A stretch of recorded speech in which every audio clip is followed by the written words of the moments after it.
the YouTube broadcast. How do you keep up? Are we live?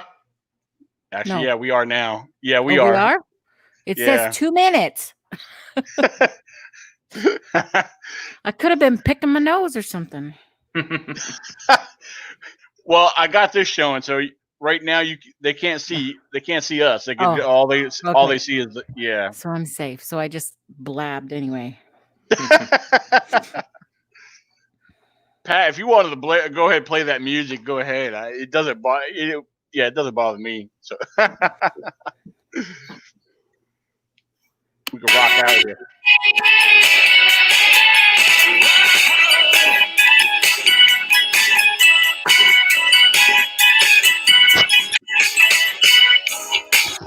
They've been trying to stick a light in your system,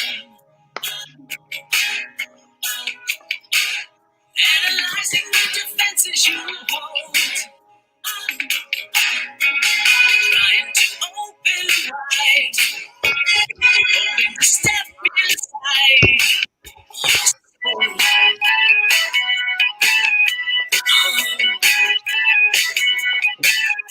But everything here is unfamiliar. Nothing they've seen remotely similar.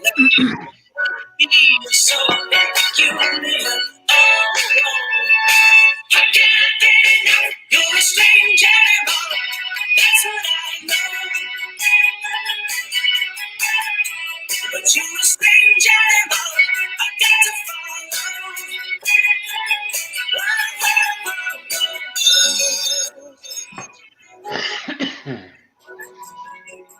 Got to follow.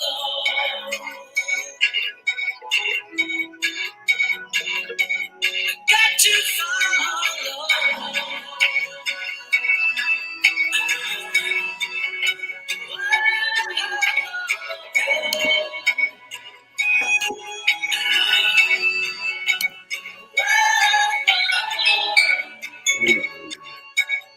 Okay. Whoops. I'm trying.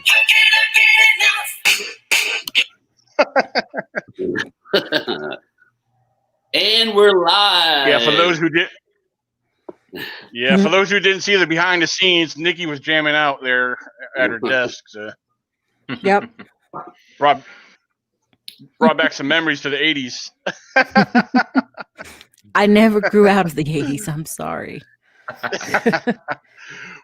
It's well, ladies and gentlemen, I want to welcome everybody here. We do have our guest. She's on standby right now. We're going to be bringing her in very shortly. All right, we got some people checking in on the chat. That's awesome. We got North Carolina here already. We got Texas. We actually, for those who don't know, Miss Nikki Cologne on our panel, all the way from Texas. So, and I'm going to tell you guys what, if you guys are not subscribed to this channel, be sure to subscribe to this channel by clicking that little bell icon as well. That way you guys get the notification every time we go live every Friday night, 9 p.m. Eastern Standard Time. And as I mentioned last Friday, today is the start of our South Carolina Bigfoot Eyewitness series. Because next Friday night on the 28th, we will be going live again with a couple more South Carolina residents. So it should be interesting. I know we're in for a treat tonight and next week, and then I'll announce any other further guests from there on out. So without any more delay, please welcome Miss Deborah Formosa. Deborah, welcome to the panel and the show tonight. So, how are you doing? Welcome. I'm doing all right. I'm doing all right. I'm really happy to be here. I've been watching you for a long time. I've learned a lot from you. Well, great. That's awesome. It's always great that's actually encouraging. We love having people that watch us and learn something from us, one way or another. We always discuss a lot of our opinions on research and this and that, and especially when we have other guests on too, and while we're live too, I want to make another quick announcement before we go any further. Please give a warm welcome to Mr. Wayne from Manimal Research, who actually hosts his own podcast show which has become very successful and is growing very fast. And before we continue on with Deborah, I wanted to make sure I had the opportunity to let Wayne actually properly introduce himself for those who may not know him. And Wayne, please go ahead, tell our viewers who you are and where also they can find more of you and what you do in the Bigfoot world. All right, Daniel, I appreciate that, buddy. My name's Wayne. I am the founder of Manimal Research. I'm located in southeast Tennessee, right on the Georgia line. Live down here in a great part of the country for as far as habitat for the big guys. I've got a Facebook group that you can find if you search Manimal Research. And guys, I spelled Manimal different. I did it on purpose. It wasn't a mistake. There's 2 N's in Manimal there. So if you'll just look up Manimal Research on Facebook, you can find us, and also manimalresearch.com. We have a website over there. You can report your encounters and get some information on the group. You can see our team members. And on that website, if you go to our Meet the Team page, you'll see Mr. Daniel Benoit there. He is an honorary member of our group, and you can click on his mug there, and it'll take you to his blog.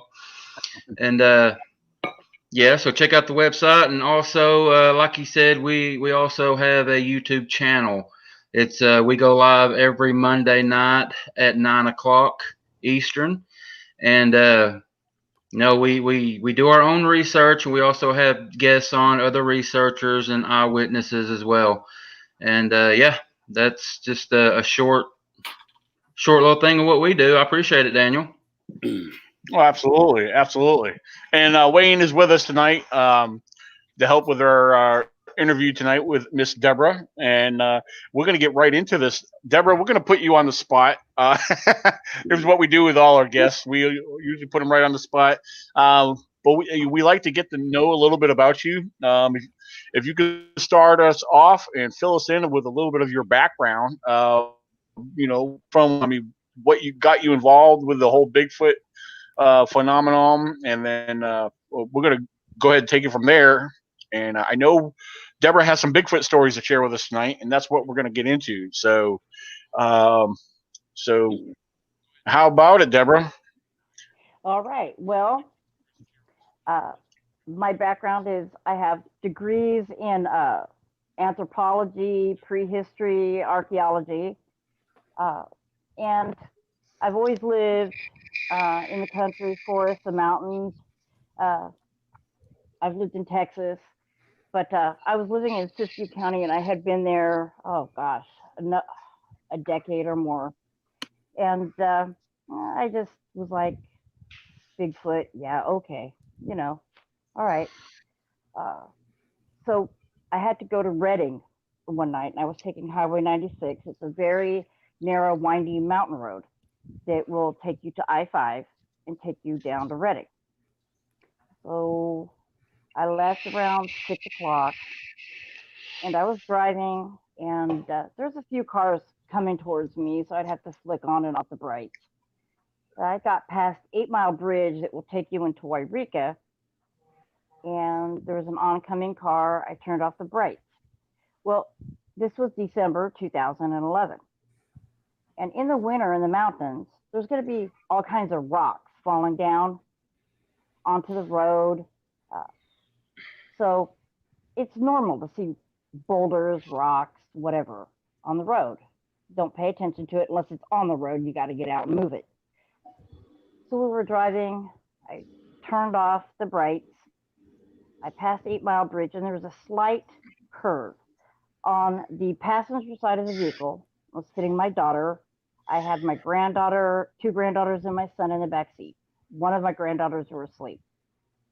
On the passenger side, since I was heading east, it was a huge drop off into the Klamath River. It was swollen, white water. On the other side, my side, was mountain, steep, gray, because they had to cut the road out there. So it was just gray mountains. And I saw some rocks.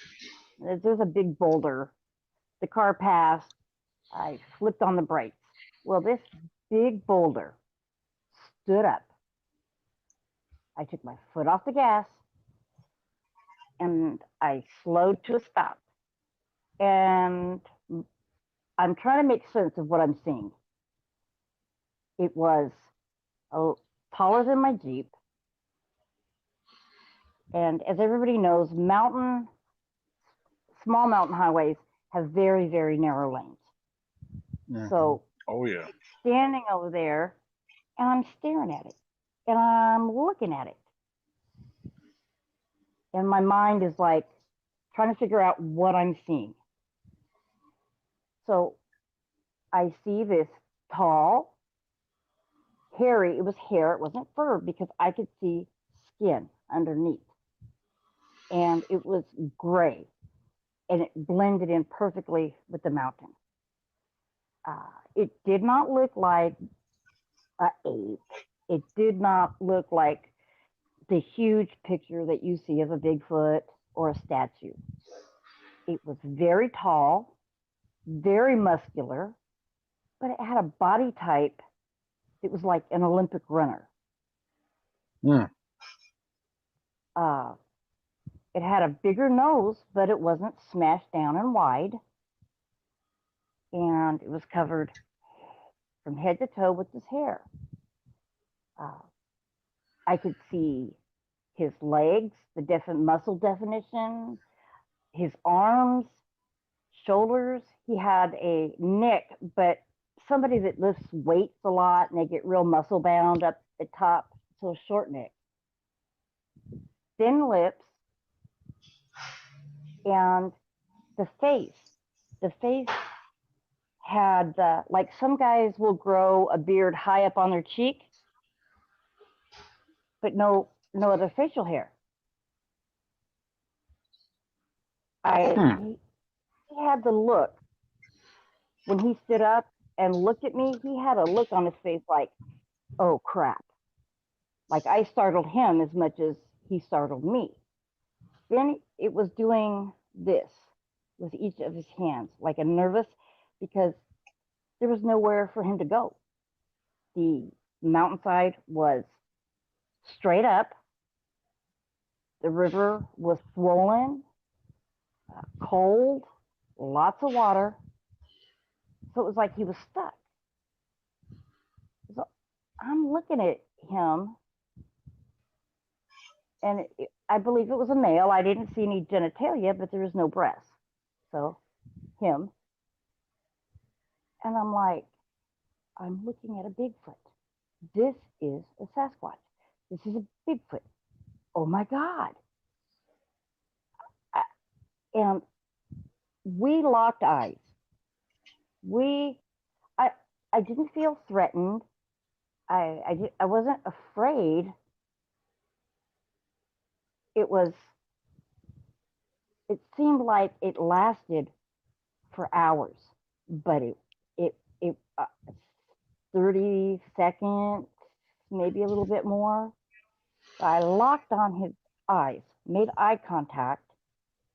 My kids in the car, they weren't saying nothing. They were just looking, and locked eyes with him. And that's when I was afraid. I was scared. When I looked in his eyes, I was not looking into the eyes of an animal. I was not looking in, no.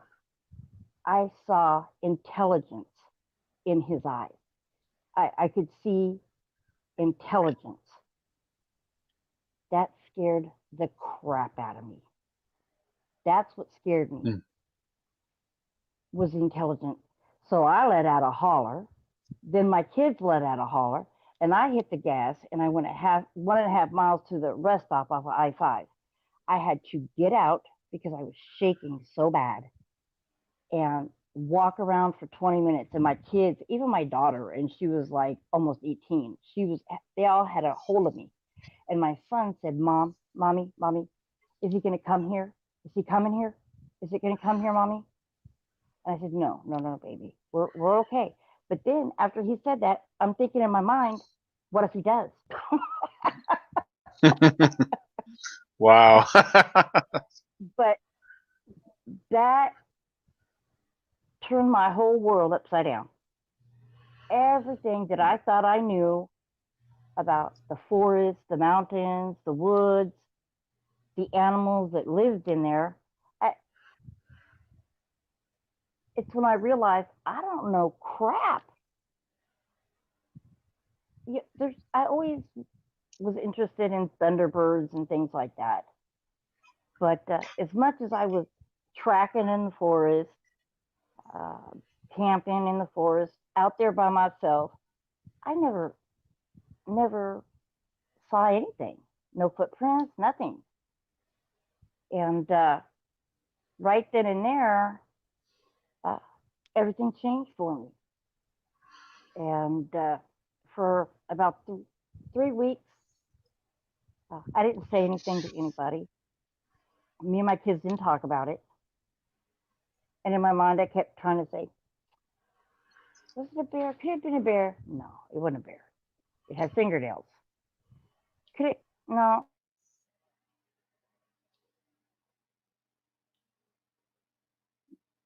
Oh, did she just freeze up? Uh-oh. Deborah, I don't know if you could hear us, but you froze up on us. Okay, hold on. Oh, there we go. Am I unfrozen? There you go. Okay, you're back. Yeah, you're back now. Yeah. Yeah. Am I still frozen? No, you're good. You're good now. Yeah. You guys are loading. Okay. I might mispronounce his last name, but you know him, Daniel. Bob Schmittenbaugh. Okay. I think you told me about him. Everybody there Yeah. in Happy Camp called him Java Bob. Mhm. Well, he was the Bigfoot go-to guy in Happy Camp. And I looked online.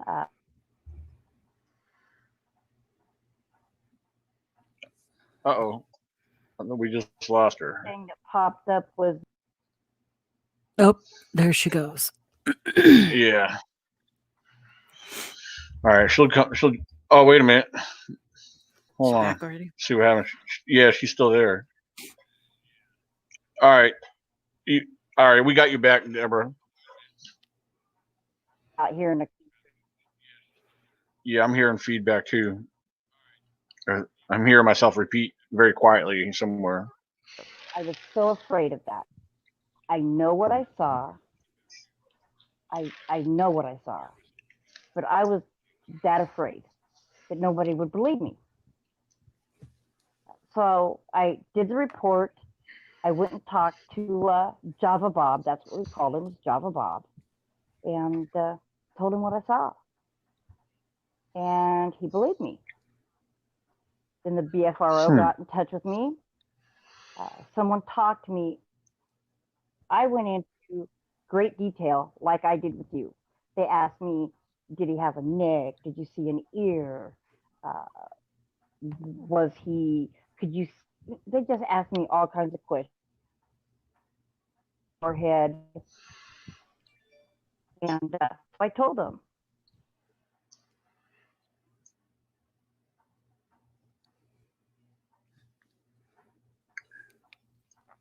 Again. All right. Yeah, Deborah, you froze up on us. And they said they keep some stuff back, so they'd be able to tell if people. Huh? Frozen?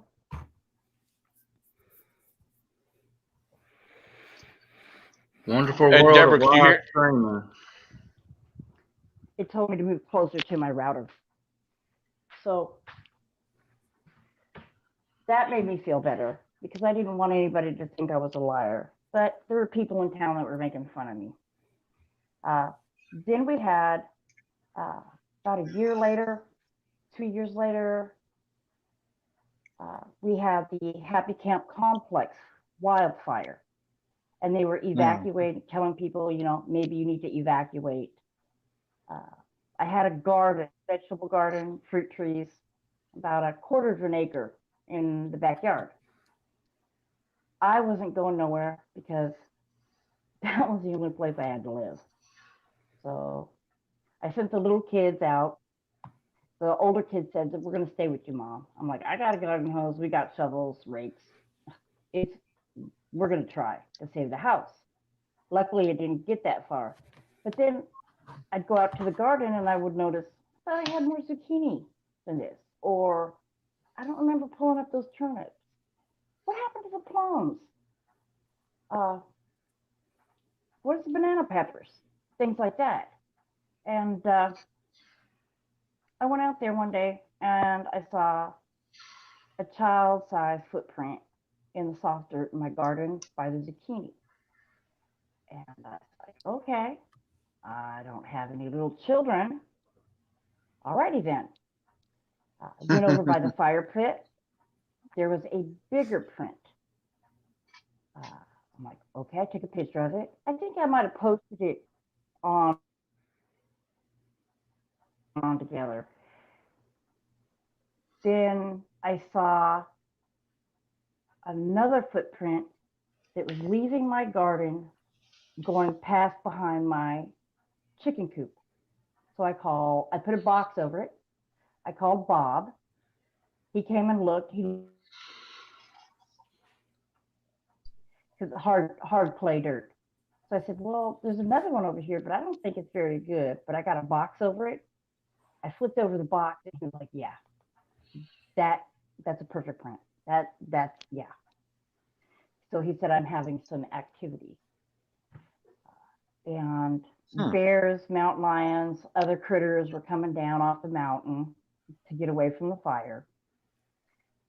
So I didn't feel threatened. They didn't do anything to the house. They weren't trying to get me. They were just getting some vegetables. They were hungry.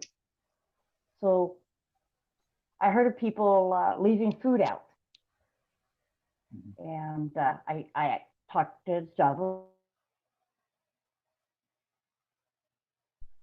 because if they get too habituated and you don't leave food out there, they can get really angry and tear some stuff up. So when I baked a couple dozen biscuits, stuck them on a plate, put them 5 feet off the ground. No, I'm doing something. So I picked up a stick. I hit a tree real as hard as I could 3 times. Then I waited, hit it again, went in the house. Next morning I get out to take care of the chickens. The plate's there, but no biscuits. So I'm looked. There's no crumbs on the ground, no crumbs on the plate, no little pieces of biscuit that got broken off, nothing. So I'm like, okay.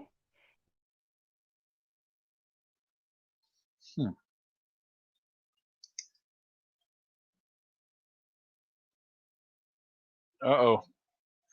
Now, Froze up on. Yeah, you froze up on us again, Deborah. I don't know if you hear me. you guys were frozen. You guys, yeah. Yeah, when we all appear frozen to you, the router.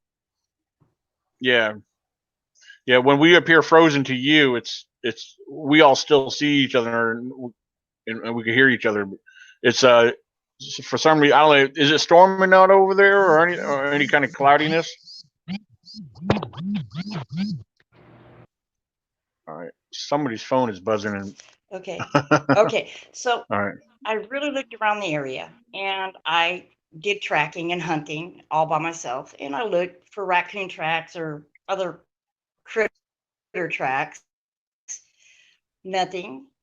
And usually if it was a critter like that, they would have left crumbs and crap. Nothing. So I'm like, okay, good. Right. So I decided not to do it every night, but oh, did my Bluetooth go off? What's that? It's hooked up. No, Oh, I still hear you. Like my You're okay. Bluetooth went off. Oh, okay. Okay. So 2 or 3 nights later, I made dinner and put leftovers, heaped it on a plate, took it out there, did the same thing. Come out in the morning, nothing on the plate. And I'm sorry, I got a phone call. I keep All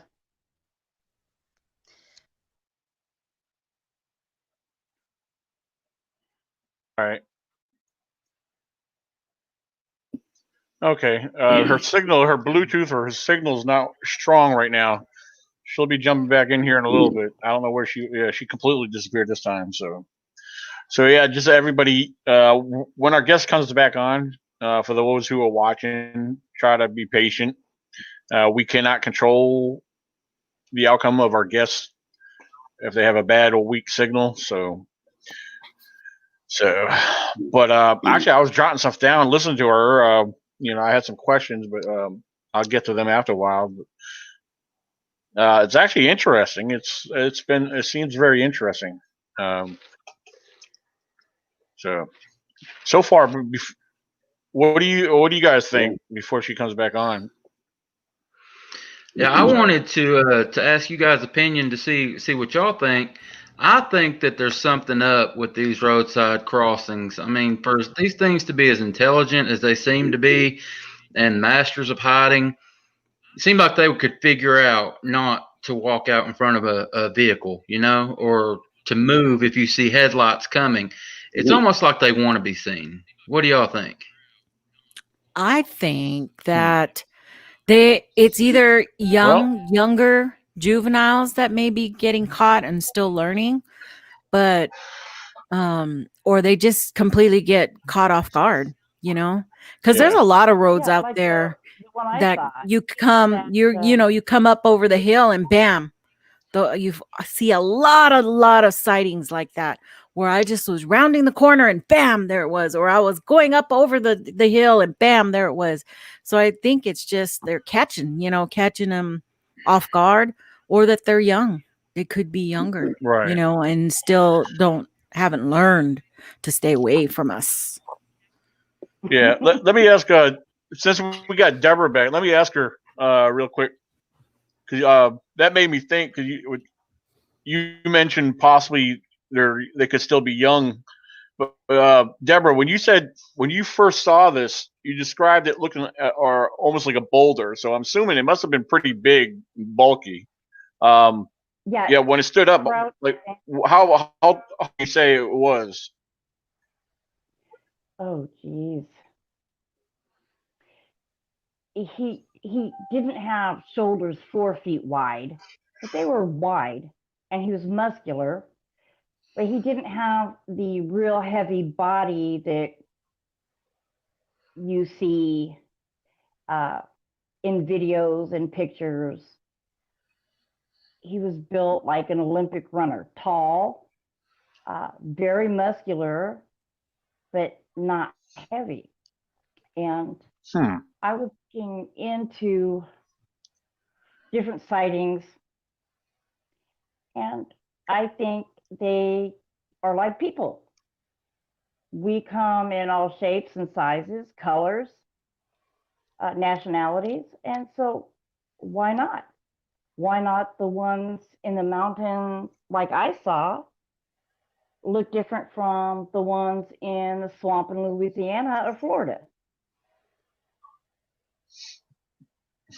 So I'm thinking that here's a question for you right here. Bigfoot's asking, do you think they followed you home, or have you opened yourself up for further contact? I think what happened was the fire brought them down out of the mountains, and they were looking for food. That's what I think. That's what I think. And okay. They knew that I wasn't trying to do anything to harm them, and they just took food and left, or vegetables and left. And I kept doing that in every few days, not every night, but every few days. And I'd always whack the tree. And after the fire was put out, it happened for maybe another week. And then one day I put it out there and it wasn't touched. So I'm like, okay, they went home. Interesting. So, Quick question. mhm. When you saw this, watching, there's a couple different questions here. First of all, I want to clear something up here because I was looking at the chat and a couple people were asking when you were talking about the sighting here. This one here in California, right? Yes, Northern Or California, what? Siskiyou Okay. County. Okay. Yeah, All not right. far from And then Formosa. okay. And then when you saw this, I know you were in your vehicle and everything, but what's the distance? How close were you to this Bigfoot when he came down? All I know is I was on a 2-lane mountain highway, and the lanes are a lot narrower, so maybe a little over a car width away. That's close. Yeah. Yeah. Wow. That's really close. Yeah. That's why I could Yeah. see some And detail. right. Yeah. And that explains with what you were describing earlier. To me, that describes the fear and the anxiety, everything that you guys were feeling all mixed together. I guess that was a very, I don't know how to word this, but very thrilling encounter. Because like you said, you guys rushed to the nearest rest stop, Yeah. and you guys are still pretty much trying to grasp the thought of what you guys just saw, and Yes. like, yeah. And Wow. I lived 2 hours away from town to do shopping, go to the hospital, go to the doctor. So if I had to go to town to go grocery shopping, my son would ask me, "Are we going to be driving at nighttime, Mommy?" Because he wouldn't go if it was going to be dark, and I didn't want to drive the road when it was dark. But at that, Yeah. I dove head first into the Bigfoot world. I have in a box over here, I have thousands and thousands of sightings. I have maps, but it's all the West Coast. I have maps of the areas. I looked at all the reports, what time of year in this area, what time of year in this area, what time of year in this area. What were people doing when they were being watched or having rocks thrown at them or when they saw one? So I was developing my own theories, timetables, and I tried to get people to go out and do an expedition, for 3 days in certain hot spots at this time of year. Well, people said they would, but nobody would show up. And I was not going to go out myself. I was not going I don't by blame myself. you. Yeah. I talked to a lot of the tribal elders. I listened to their stories. They don't. They're not supposed to whistle at night because that attracts them. A lot of the tribal wildfire fighters, they have many encounters where they're out walking through the brush and one will be sitting there and they'll just walk by and it just stays sitting there. They just don't even look at it. They just keep going. Yeah. Wow. There's That's pretty cool. Women being abducted, showing up a year later, sick. Yeah, a lot of, and it's oral history, so it's not legends that they make Right. up. Yeah. Now, just from what you gathered, I'm sorry, I didn't mean to interrupt you. Oh, I was just saying, I learned a lot from Bob and what he had learned. I watched your channel. I did everything I could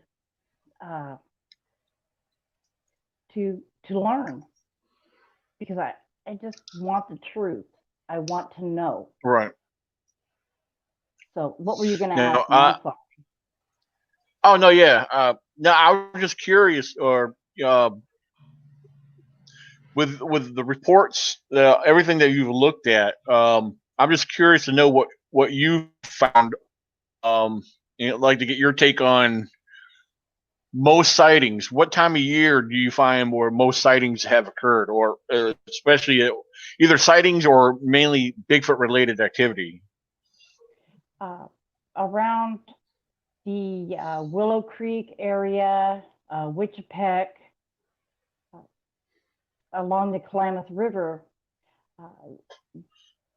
there seems to be around Orleans, there was a campground not too far, and a lot of sightings were in October.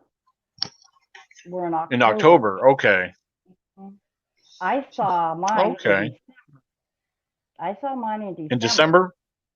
Mm-hmm. And being in this part of California, what was the weather like out there this time of year? Because I know I'm only asking that because I know December to most people is wintertime, and snow and cold weather. But I know California is different. But what was the temperatures like out there then? Oh, I could get 7 foot of snow in a week and be snowed in. I lived high. Oh wow! It was rugged, so it would be cold, but it was a dry cold. There'd still be people walking around in tennis shoes and shorts. It was a dry cold. But this time in December, there was no snow. No snow. All right. All right. Before we go on any further, I wanted to give the panel an opportunity. If any of them have any questions they want to throw out at you, who wants to throw it? Pat, Wayne, Nikki, you guys have anything?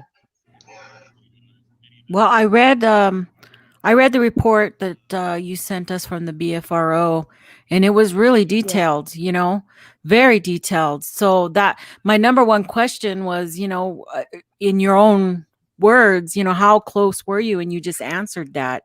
That's really, really close. I mean, you weren't, 50 yards away. You were right up close. Yes. Could you smell anything?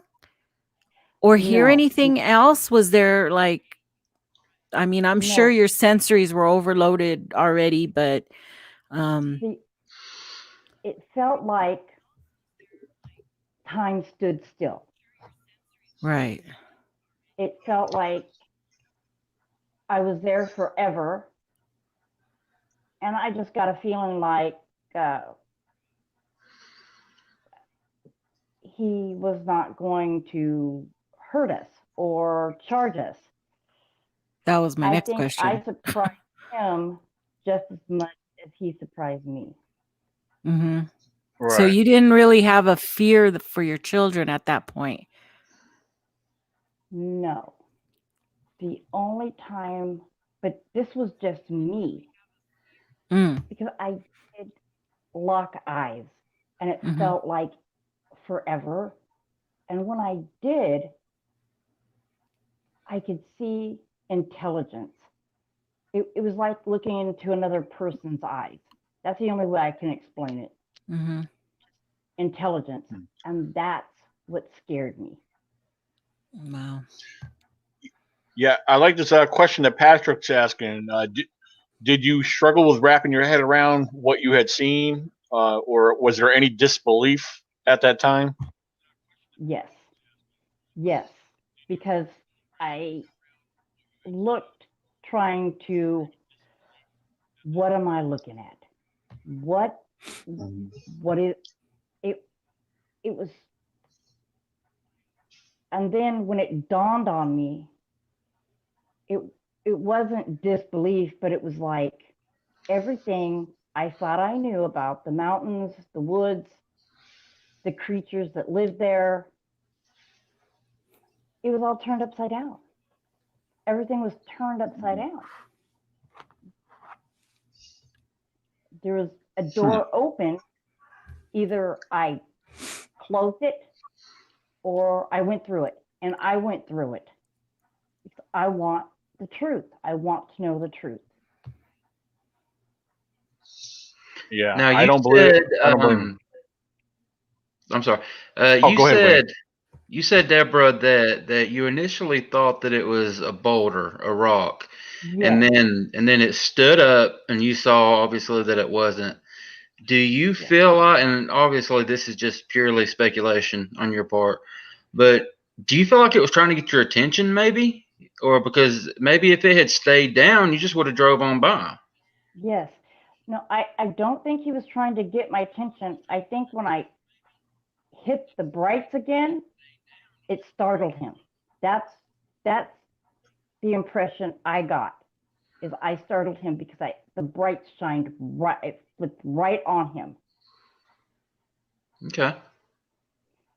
And I after that I wondered how many boulders or how many things that look like brush or I passed on this highway, and it wasn't really a boulder and it wasn't really brush.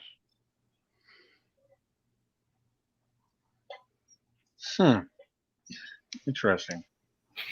So this is left. So you say that this has left you wanting to know the truth, and you seem very passionate about that. I can kind of hear it in your voice. First off, unfortunately, as we all know here, there's a giant lack of knowledge about, exactly what they are or what's going on with all that. But I mean, you actually laid eyes on it, and pretty close, pretty intense. And so you say you're like you could see the intelligence in the eyes. Yes. So, I mean, would you say that? I mean, okay, so it wasn't a big dumb ape or even a gorilla, right? Oh no. So it was a type of I would say hominid. People like to say a type of person, but that would be there's no subhuman people. So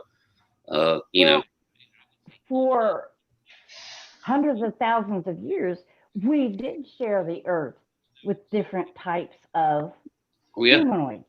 Lots of them. Yes. And those are the only ones. Those are the ones we found. The fossil record is not complete. Yeah. Mm-hmm. No, it's not. So why are we so arrogant to think that we're the only hominid or type of human being on this earth? It's just human nature, I believe. I mean, I'm not trying to be rude. I mean, we've been to the moon, so we're pretty arrogant, dangerous species ourselves. Yeah, I mean, you put us out in the wilderness with mountain lions and bears and all that other stuff, we're nothing unless we have a good rifle. Oh, yeah, I mean, we have tools. We could kill anything on this planet we want to. I mean, I wouldn't want to go 1v1 against a shark in the ocean with no tools. But if somebody wants to kill a shark, it's not that hard. Yeah. No, it's not. Yeah. So just all I know is what I saw and what I felt and what I observed. Then I moved to South Carolina, and I'm like, well, is there any Bigfoot activity in South Carolina? There is. I looked, and there wasn't really anything at all. So I'm like, oh, no Bigfoot. They're in Georgia, North Carolina, Florida, West Virginia, really? So I just kind of there's more reports than people are willing to share. There's actually, let me rephrase that. There's more sightings than what people are willing to share. There's so much that people don't put forward, publicly because of that fear of ridicule, mockery, But I'm telling you, once you start putting yourself out there more and people get comfortable with you, you'll be surprised at some of the stories that people do share. Like last October, when I was in South Carolina last October, and I was one of the guest speakers there, and I was blown away by a lot of the stories, because people were introducing me to other people. Say, hey, listen to what they have to say. Listen to what they saw. And I was like, wow, this is awesome. So the story, yeah, there's stories out there. Just people don't put them out there publicly, and they don't jump in on the BFRO. A lot of people tend to stay away from the BFRO. But noticing that, and they have their thing, but you got to pay $500 or something, and then you can't be an investigator unless you go to so many of these events and pay to get in. Yeah. And I'm like, I don't got that kind of money. Yeah. Yeah. Yeah, that's a little. I'm sorry, I might lose some. I might lose some friends and followers, but the BFRO, they're a bunch of crooks, because I've learned a lot from people that used to be a part of them. Yeah, they've robbed people that I know. People that used to that were still to be a part of their expeditions, paid all that money, and then weren't able to go. And the BFRO pretty much said, "Screw you! You ain't getting your money back. We screwed you." So that's exactly how it went down. So, but so if there's any BFRO people out there, I don't care. Sorry, I'm not sorry. I mean, it is what it is. I want to serious people. Serious people. I get angry when there's false reports or fake pictures or fake whatever. It gives us a bad name. It stigmatizes us. Yeah. And, that comes with the territory, though. It just does, unfortunately. Yeah. I know when I came out, people in Happy Camp kind of made fun of me and snickered and said this and said that, but I didn't care because I know what I saw. And you must have misidentified it. It was a bear. No, I track and I hunt. I know what a bear looks like. No. Yeah. Or somebody saying, well, with all the people that are running around, somebody would have caught one. Okay, well. Well, that's simple-minded thinking. If you come out and seeing the wilderness and all of the forests and mountains and everything that nobody goes into. Yeah, there's something like 720 million forested acres in North America. I mean, there's plenty of room for them. Plenty of room. Yeah, absolutely. And they're good. They're good at their territory. They're good at their terrain. They outclass us times literally 1,000. I mean, that's clear. In 50 years of people, running around the woods looking for them, I think the data's in on that, man. They completely outclass us. So you can't deal. So when people say so simple-mindedly, well, somebody would have just rounded one up. It's like, no, you don't understand. Like, these things are masters of their territory, and human beings actually don't do well in mountainous areas. We're not designed for that, but actually, I mean, we need tools to get around, if you think about it. So yeah, and I would say with the bear thing, I always tell people, anybody that brings up the bear thing, I'm like, it's not misidentification from a bear. What you're saying is I had a hallucination. You know what I mean? You don't misidentify a bear and pee in your pants. You have a full-blown hallucination, and you said you screamed, Like, you don't look at a bear and go, ah, So that's the easy way to shut that one down, and say, no, what you're saying is you're not misidentification. You're saying full-blown hallucination, Yeah. They're trying to say you're crazy.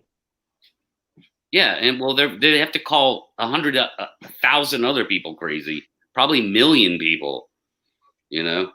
And that's how a lot of people discredit this, because, it's misidentification. Well, if you hunt, track, live in the mountains, live in the countryside, it's very rural, you know what's around you. You know the sounds that mountain lions, bears make, foxes, coyotes, wolves, owls. You know those sounds. Yeah. Mhm. Oh yeah. Yep. Yeah. Absolutely. And those Yeah, stupid city slickers, they don't know nothing. they don't. They gotta have big old motorhomes to go camping, please. I just need a fire and a blanket. I'm good. Yeah, well, hey, sometimes they'll take their they'll take their camper out there and get harassed. I mean, those people wake up real quick and go, hey, there's something going on here. When you get one slaps the side of your, freaking camper at night, like that. I've if heard something like that to happen to me, I don't know what I'd do. Pass out, crap my pants. I don't know. I'd probably start shooting through the wall. I mean, especially at this point, like I have a way different opinion of these things than most people in the Bigfoot world, and I won't get on my stump right now, but yeah, I'd probably just start shooting through the wall. It seems like in some geographical areas around the United States, there are some that are highly aggressive and have hurt people. And there's some that won't bother you. You don't bother them. I personally find them annoying. Like, I don't trust them, and I find them quite annoying and aggravating. So far, I guess I've been lucky because I have not been harassed. I don't know. Maybe they just can sense that I mean them no harm. I don't know. So you have not had any kind of encounters in South Carolina then? Oh yeah. And I was shocked. So that got my blood going again into the Bigfooting. It's got me. Let's go. Yeah. A few nights ago, was it last week, Daniel?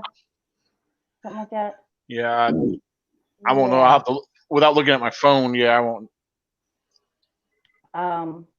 So yeah, I know you shared some recent stuff with me. So.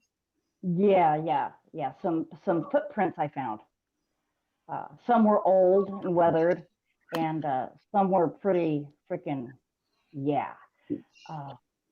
I've been sleeping on my sofa.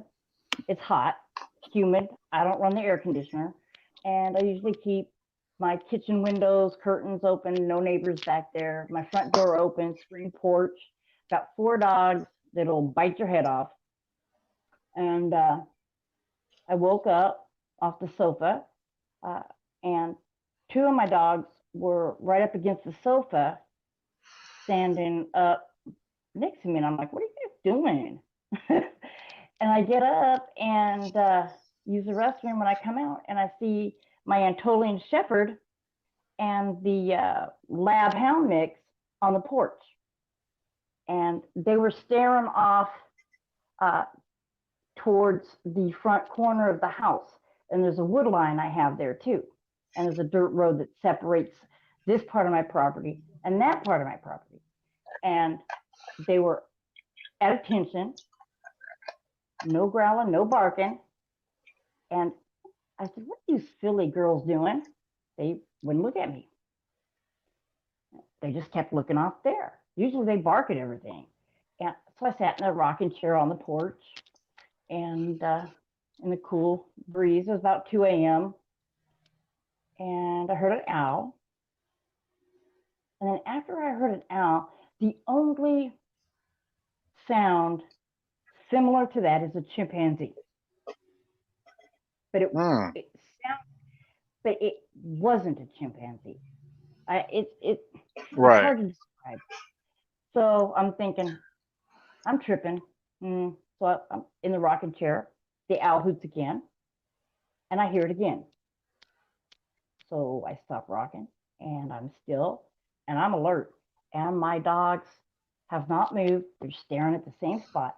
My German Shepherd and my old elder dog came by the rocking chair by me where I was sitting, and they stood with their bodies up against me.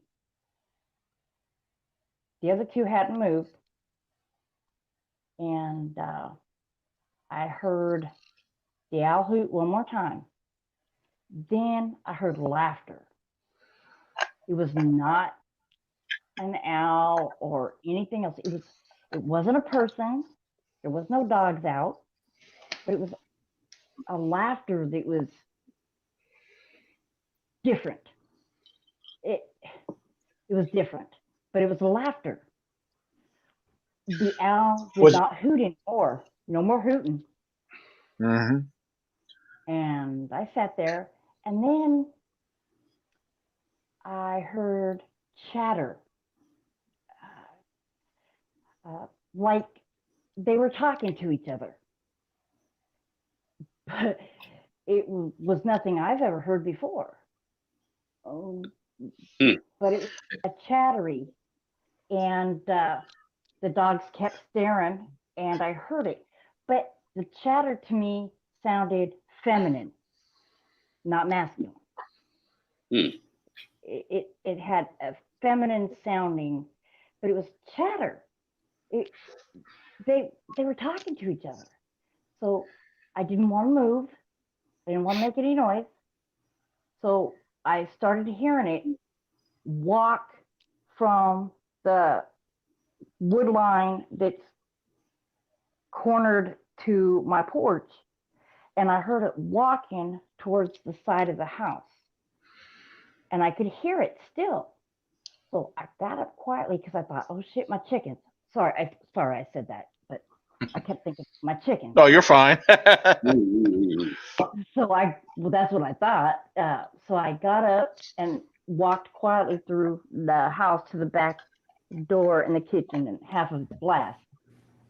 And the windows are open, curtains are open, and I'm looking, and chickens are all right. I have motion sensor lights and spotlights out there around their pen. And I'm looking in the dark, and I couldn't see any shape, darker, anything. It was a very dark, cloudy night. And the sound moved from the side of my house towards the back. And in the back of the house, I have a wood line. It's wood. It's all wooded trees. And it went into there. And it just slowly faded away. And I'm telling you, I strained my eyes looking out those windows to see if I could see any type of shape. Nothing. So what was that? What was that? What was that? That's what I kept thinking. What was that? What was that all about? So the next day I got out with my lawnmower. I cut a huge space around my chicken pen. I cut around the tree line in the back. And then I got some real tall brush, stuff that smells like licorice, and this brush, witch's broom. So I cut in front of that about 6 foot wide. And I took some white paint and a measuring tape, and across the dirt road where I could see from my kitchen and backyard, I went to the trees, measured 6 feet up, and put a painted strip of white paint across these trees. I went in the back where the dogs are, in the back where the wood line is, and I did the same thing to some trees. And when I did one tree, I looked down into the pine needles, and there was a footprint. It was maybe so far down because it's there under the trees. It's moist. It doesn't dry out because it's sand and clay here. And I look, and I can see a heel, the outline of a foot, and then there was a pine needle over it and a little stick. But under that, I could see outline of some toads. I took a picture. I sent it to Daniel. And that's very close to my house. So I've really been cutting a lot of brush. And I wanted to put the white 6-foot markers up. So if I happened to see something at night that was darker, that looked like it was standing, I would have some type of gauge. You know, is it over 6 foot, under 6 foot? So that was my reasoning. And I'm just so excited. I'm just so excited. And I would just like to be with some same-minded people that really, really want to know. Sure. And you're right. Everybody has. I'm actually trying to. Mhm. Yeah, I'm actually trying to pull up the picture. Yeah. Okay. And you're right. Second. Yeah, I'm trying to. I don't know if it's going to let me. It's giving me a hard time. But everybody has a theory. Nobody's right. Nobody's wrong because we don't know. But if we all come together and work together, we could maybe start figuring things out and putting pieces of the puzzle together. After that night, nothing else happened. A few days later, it was late afternoon, still daylight. I heard a yell. It was a yell in the back of my property in the trees a good ways off. Not a dog, because there's hound dogs around here. It wasn't a dog. It wasn't a person. It was a yell. So I'm like, okay. And I didn't feel threatened or frightened. Then a couple days later, it was dusk. There's still a little bit of light left. And I went and watered my blueberry bushes. And I was going to get my 2 dogs that I have to keep chained up, get them and bring them in the house like I do every night. And when I was walking over to the dogs, I heard a scream, a scream. And I had my earbuds in and I could hear it. That's how loud it was. And I had my earbuds in. So I took one out and I was like, okay. I heard it again, but it made me feel nervous. It made me feel very nervous, these screams. So the dogs were pulling on their chains towards the house. They wanted to get in the house. So I get them hooked up and I hear the scream again. Me and these dogs ran in, jumped in the back door. I shut it, locked it, wedged the board up underneath it, shut up the windows and all the curtains. And I never do that. But those screams made me feel very uneasy. And there's been times where I felt like I'm being watched, but I'm just like, it's my imagination. But I get this feeling that I'm being watched. Over the time I've been here 3 years, every so often, around this time of year, not in the winter, there'll be a breeze. And I'll be downwind and I'll get this whiff of piss. It smells like piss, real strong piss. And I'm like, well, I hope it's not the septic relief valve or am I around a spot where the dogs pee a lot? But if I was, I'm up here and the ground's at my feet. But I'll just, every blue moon, get a good strong whiff of a strong pissy smell in the breeze. So I don't know. I just find that kind of okay. And you live in a rural part of South Carolina? Oh yeah, I do. I live in Sumter County. Okay. South Lynchburg. It's right on the border of Sumter and Lee, and across the road about a quarter mile is Lee County. Right. It's very rural. Is that near the Sumter National Forest? Yes. Yeah. Okay. Right. So, and that's a pretty big area out there in the Sumter National Forest. Yeah. Decent sized little area, and there's good routes. There's really good greenways that lead up to the Appalachian chain. So there's paths there. So I mean, I know that people have seen them, around those areas, and even in crazier places, like near Augusta. Like, I know people who have seen them there, and I'm like, what? But that's a whole different story. But yeah. Well, on the Hoopa Reservation, people would be hearing noises outside where their garbage cans are. And one lady went out to see what was going on. She thought it maybe was raccoons or something. And it was a Bigfoot. And he grabbed both of her big old garbage cans, one in each arm, and walked off. She ran in the house and got the rifle and locked the doors. But her husband and brother went the next day down this game trail, and about half a mile from the house was the garbage cans all dumped out, bags ripped open.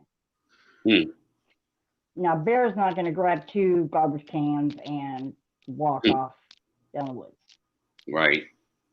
Yeah, there's a lot of stories in Hoopa on the reservation, and I'm really wanting to really dig into the South Carolina, Georgia, North Carolina, Florida, West Virginia Bigfoot scene. I'm ready, and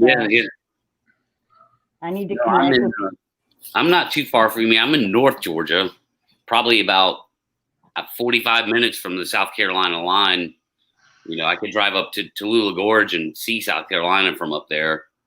What part of North Georgia are you in, Pat? Yeah, I'm in North Georgia, so I'm like I live in Gainesville. Gainesville, okay. Yeah, so I'm just about 20 miles south of the North Georgia mountains, and where Helen would be. And that's kind of close to you too, right, Wayne? Like, you're in that part of Tennessee, close. I'm in Chattanooga. Okay, Chattanooga, yeah. Yeah. So, actually, guys, it's about that time for me. I only had about an hour to spend with you guys tonight, but so I'm gonna get out of here. I'll try to keep listening. Keep up the good work, guys. We'll catch you next time. Thanks, Wayne. Bye, Wayne. Hey, thank you for coming on, man. Appreciate it. Yeah, man. But all right, be good. Never really felt threatened, except the other night when I heard those 3 screams. It gave me the heebie-jeebies. I didn't like it. Yeah, that's never fun. I've been yelled at. Yeah, I didn't like it. I got my shotgun and my pistol. It was right by me. Yeah. I mean, look, they're obviously, you've seen the physicality of these things. They're very capable if they wanted to be, you know. Yeah. So I mean, again, that's in my position with them is keep your distance, and I just don't trust them. I'm not afraid of them, but I don't trust them. I certainly don't invite them around. Well, yeah. Another thing I wanted to throw in there real quick and real brief. Earlier, not long ago, you were talking about owls vocalizing, and when the owl stopped is when all the other activity happened. Yeah. And I just want to let you know that actually collaborates with what I've experienced and what I've actually shared with people that's been out with bee camping.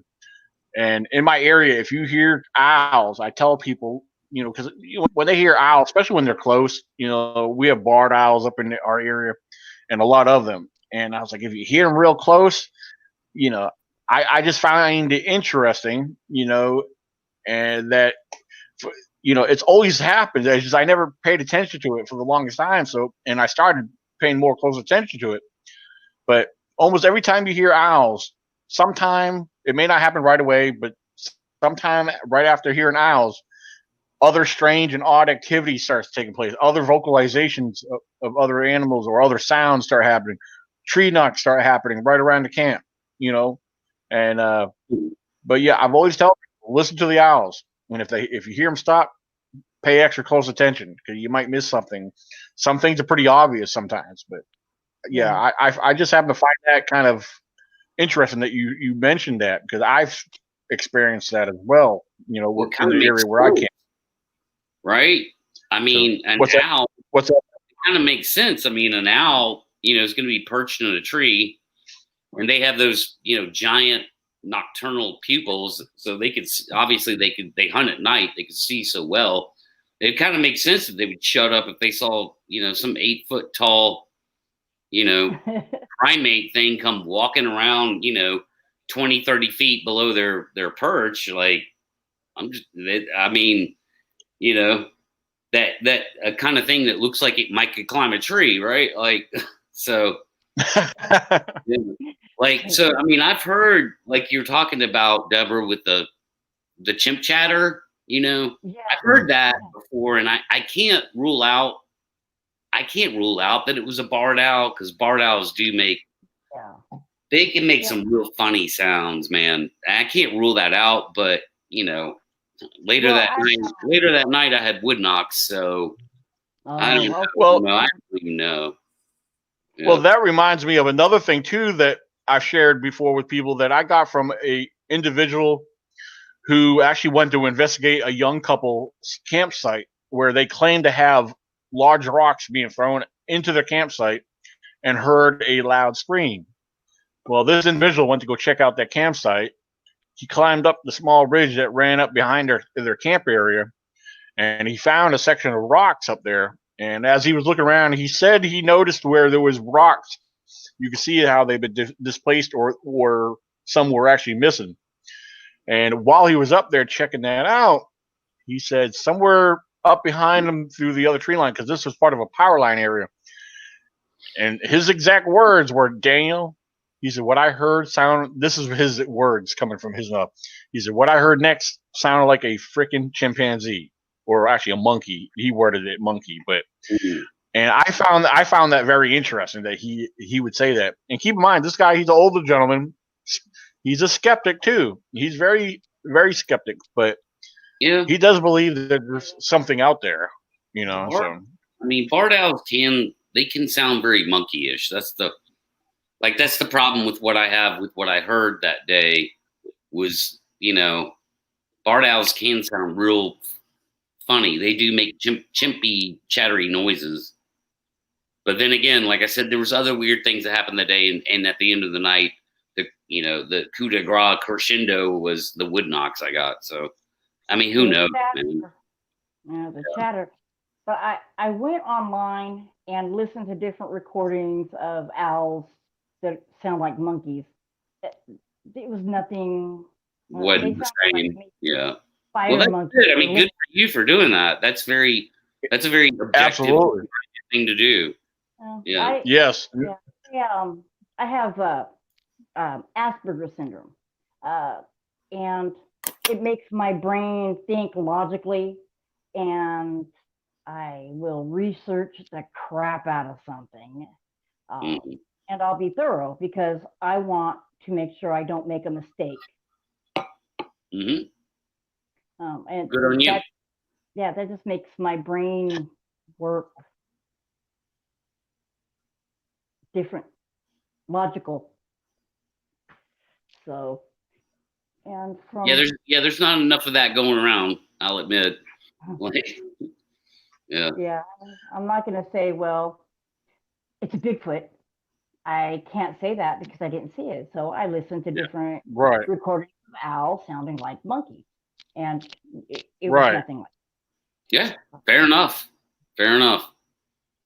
Yeah. As Pat said, that was very that was very smart and wise of you to do that. That's actually critical thinking or research. That's Yes. But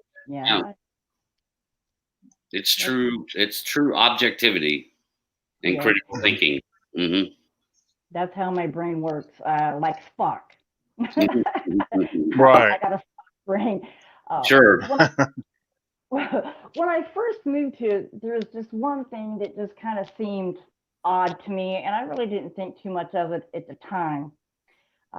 You walk down this dirt road that separates the property, and then you get down towards the end of my property line. There is another dirt road that turns right, and that's on my property.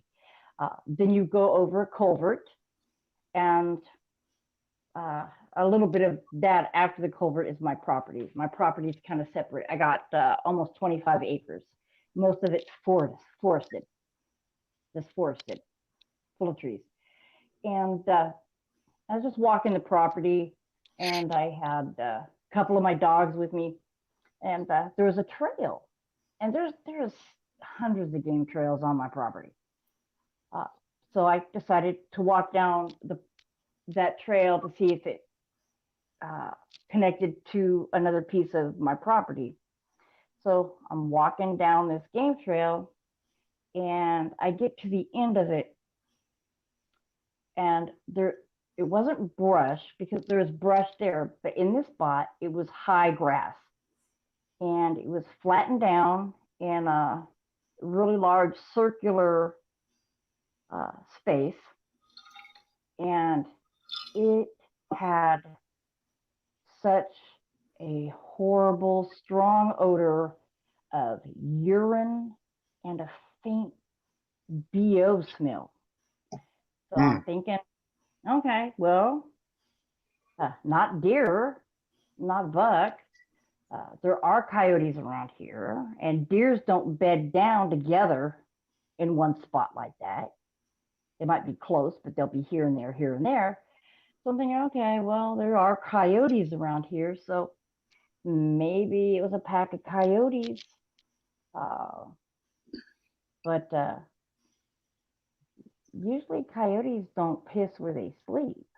Yeah. So Yeah, canines don't do that. So I don't know what it was. It could have been coyotes. I don't know. I didn't see any kind of scat, but me and the dogs left because that didn't lead to the other half of my property, and we took another trail. But it just seemed odd, out of place. It could have been coyotes. I don't know. But that just seemed odd to me and kind of out of place. And it just kind of stuck in my head. But I don't know. This property in this house was not inhabited. Some people say for 7 years, some people say for 12 years. So the grounds were wild, and the house was not lived in until I moved in. So, and then I don't allow hunters on my property. And if hunting dogs come on my property, I sick my other dogs on them, and they'll tear them up. Damn. You're not messing around. Good God. They didn't ask permission. They didn't ask permission. No, I understand. It's not good to have people on your property, but I don't think I'd send my dogs into battle to. Of course, I had chihuahuas. So. Well, my German Shepherd, she could take on those little bitty hunting dogs, little hounds. I agree. Not beagles or basset hounds, but the bigger ones that look like a coon hound or blue tick. But no, they're on my property. No, I understand. It's your property. So I got so much deer, a lot of hog, turkey, a ton of rabbits that are running around my property, and a lot of cover. And so I don't know, but that's what's been happening. My brother, he is a diehard Bigfooter, and he'll go out into woods that nobody goes into for 3 weeks and camps. and he's had a lot of sightings. And he said what he likes to do is get up high in a tree and have two antlers and hit them together to make it sound like bucks fighting. And he said that will attract them. Yeah. So. Yeah. Here's a question for you. I don't know if you see it on your end. Bigfoot Whisperer is asking, do you hear any tree knocks at night? And if so, how many at a time? I have not heard any tree knocks. And if there are, it could be in the AM hours. Like I said, I woke up at around 2 a.m. and saw my dogs acting funny. And that's when I heard all the noise. And I don't know. My brother said, well, they've probably been watching you, and they don't mean you no harm. And he said, well, I kind of think maybe they're watching out for you. But I'm not buying that. I ain't buying that. I'm not going to walk my property with my dogs for a good while because they're territorial. They'll charge you. People disappear. People are found dead, folded in half. Like, how are you going to fold in half? So. Yeah, I don't know. I think that folded in half thing is I think that's kind of a rural legend, actually. Okay. You're talking about the story where the guy was found in his truck, folded in half? Yeah, I read that story. Yeah, that's a story. That's just a story. There's no. Yeah, there's nothing to back that up. Well, that's good. That's good. Yeah, I don't think, even if they wanted to get violent with people, I don't think they would make that big of a statement about it, honestly. They'd probably try and hide the body. I'm just speculating, but it's what makes sense to me. When people go missing, 100 more come, so that's not a good strategy on their part, So, yeah. Yeah, that's true. It's drawing attention to themselves. But there are Native American oral traditions in Arizona and Nevada, and even in California, Oregon, Washington, Canada, where the hairy men will come in and they will take women or children and they would eat them. In hard winters. I really dove into this head first.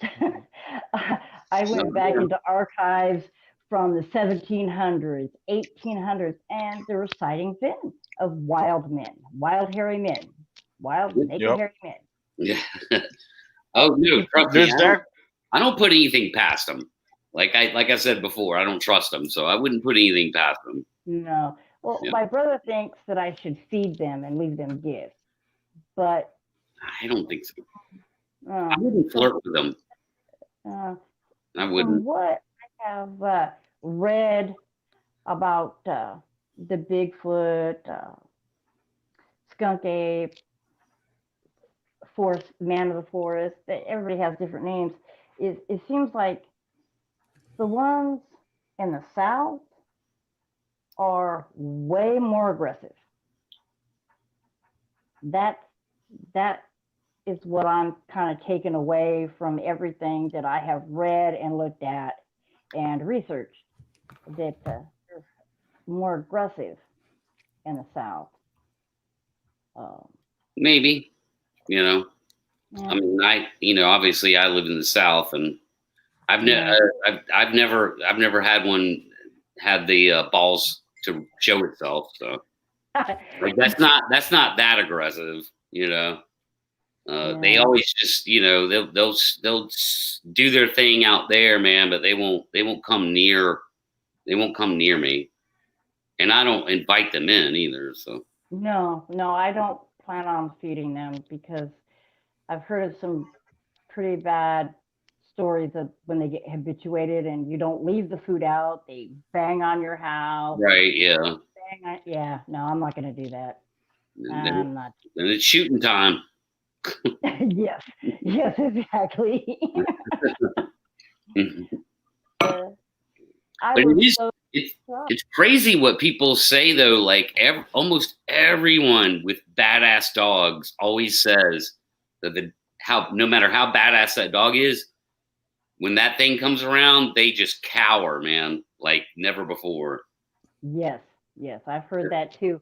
Yeah. And my dogs, that was out of character for them. Yeah.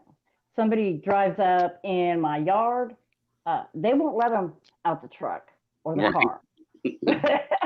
If they do get out, they are in position, hackles up, teeth bared, low growls. I had a game warden tell me, if you don't get your dogs, I'm going to shoot them. You're on my property. Oh wow. Yeah. Yeah. You got dogs. You've got like farm dogs, man. Yeah. That's they cool. Love me.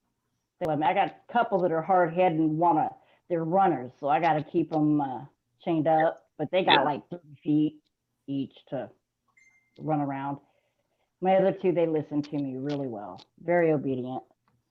But I'm really excited about what I heard, the footprints, and then the feeling of being watched. Now I can understand why I get that feeling sometimes.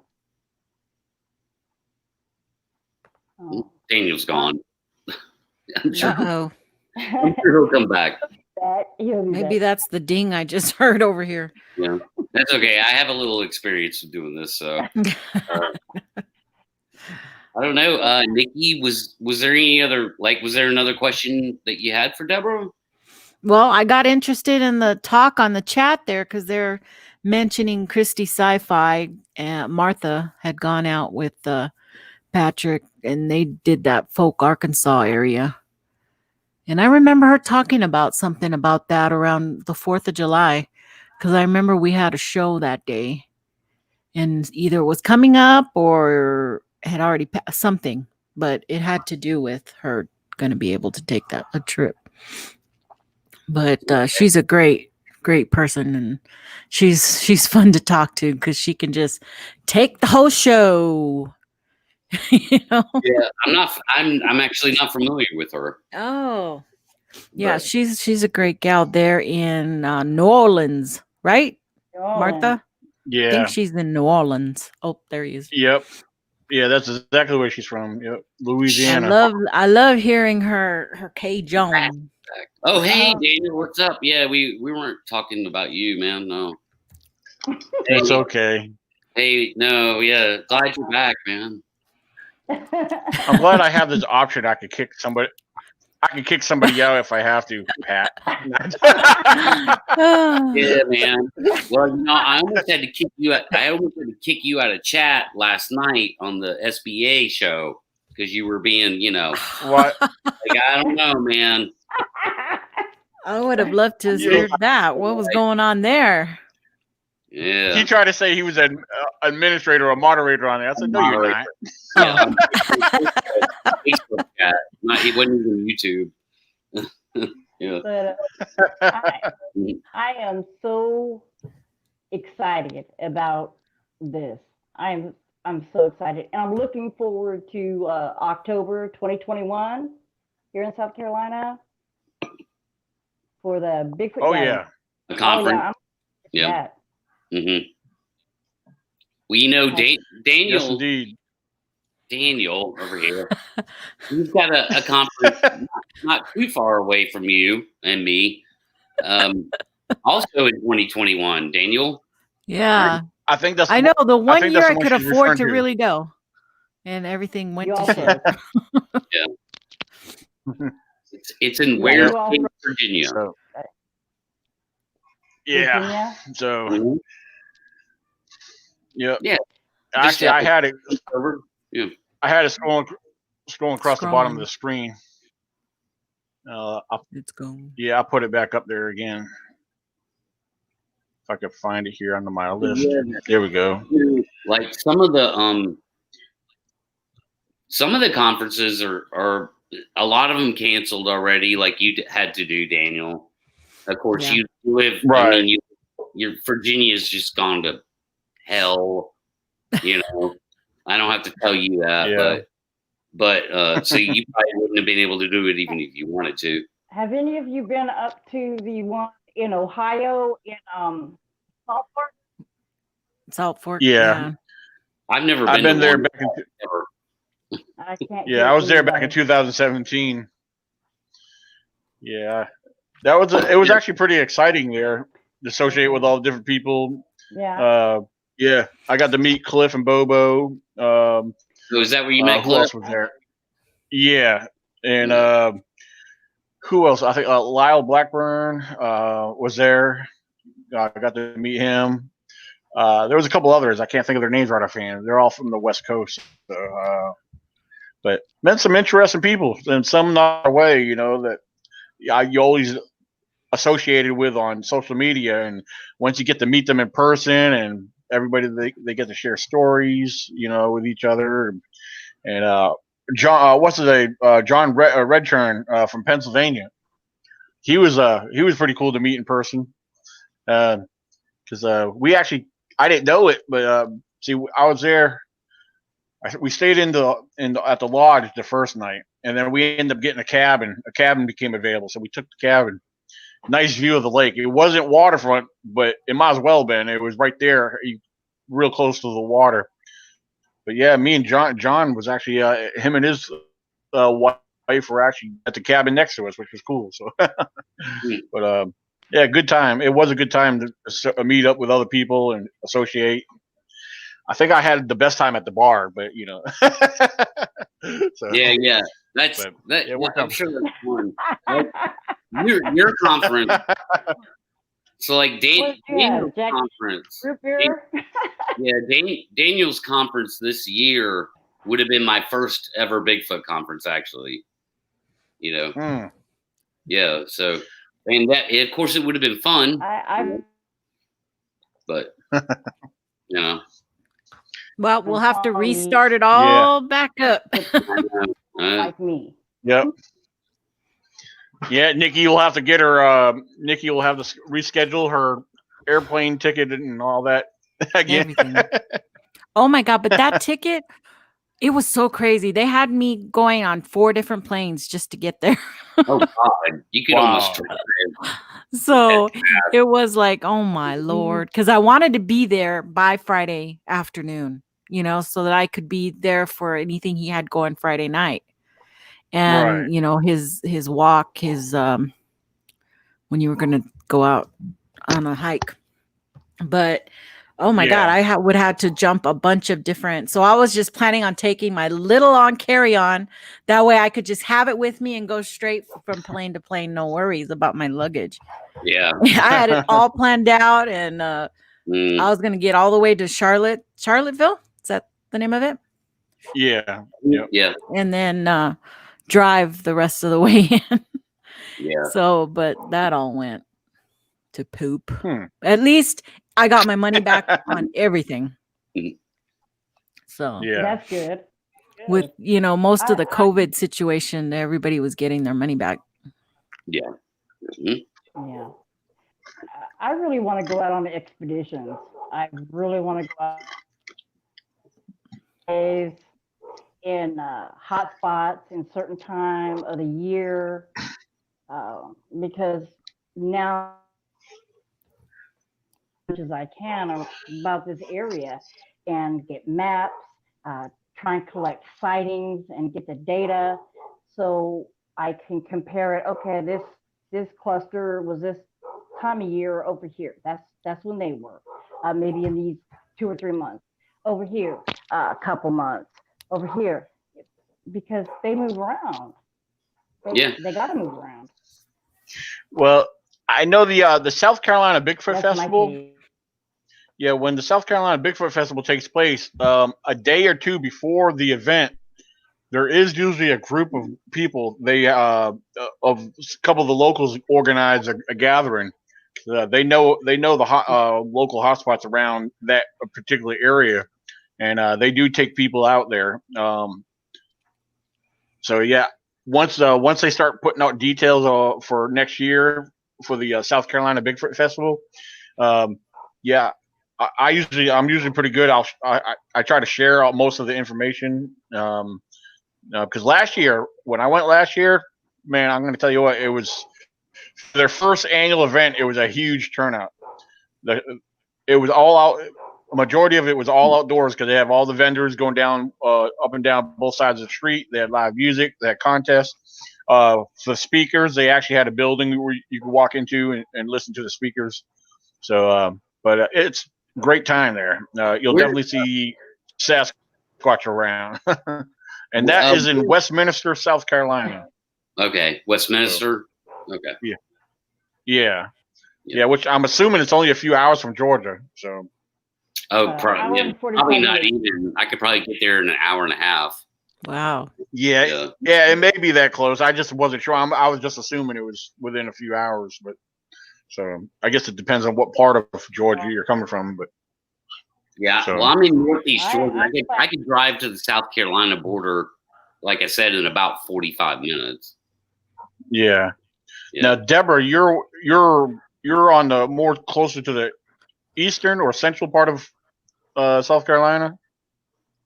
I'm about an hour. I missed it. It's like more towards the coast. Almost.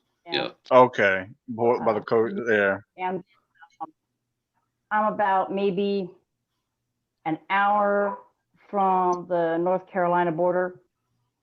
Yeah. Oh, okay. So. Huh. Yeah.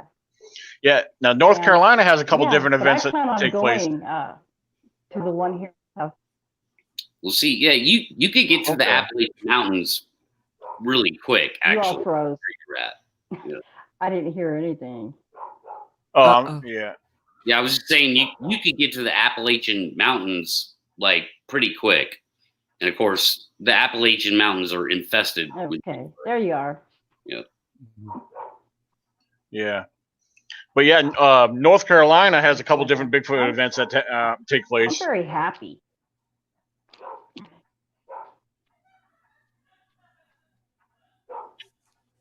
Oh. Hold on, I think your audio went out a little bit there. Hold on. Uh-oh. Yeah, I'm not hearing you right now. Nikki, are you hearing her? No, I'm not hearing her either. All right. I have to. She almost buy my router. Okay, we hear you now. In and out. Yeah. Yeah. I'm very happy and excited about my experience here. It's absolutely sparked it back to life here. Yeah, absolutely. Yeah, that's you know, I'm going to tell you my opinion. I'm very I never have the right words to use, but I'm actually excited about your story and your encounters. They're very intriguing, and I honestly believe you said you saw what you said you saw, and just your mind, your mindset. I like the way you think and look at everything too. That's encouraging too, and hopefully it should be to others as well. You know, so. Yeah. I have what they call a Spock brain. You know, is making logical sense out of things. I eliminate this, eliminate that, and what are you left with? Right. The sounds I heard, it wasn't. Right. I didn't see what it was, but I know what I heard. Right. Well, you saw one out in California. Yeah, that's. And I mean, and from what you described, it was very impressive. So again, I'm just going to go back to that again for a minute. and say, I mean, because you're convinced it had intelligence and all that. I mean, you know, obviously it didn't do anything. You said it was kind of fidgeting because it didn't know what to do, but it didn't do anything like supernatural or didn't float away. I mean, it was like another, like I said, another hominid. Yeah, it was like caught between a rock and a hard spot. And it was surprised. Like it was I like, apologize, but you keep freezing up, so I'm not hearing what you're asking. I apologize about that. okay. Can you hear me? But yeah, I try to make sense of things, and you gotta eliminate everything else, and what are you left with? Those sounds were nothing I've ever heard in the woods, the mountains, forest before, ever. No. Do you want to see one again? Feminine, but the 3 screams that I heard, that was not feminine.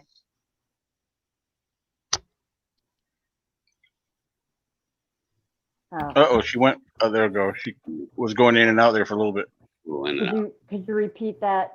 You keep freezing and going. Sorry. Do you want to see another one again?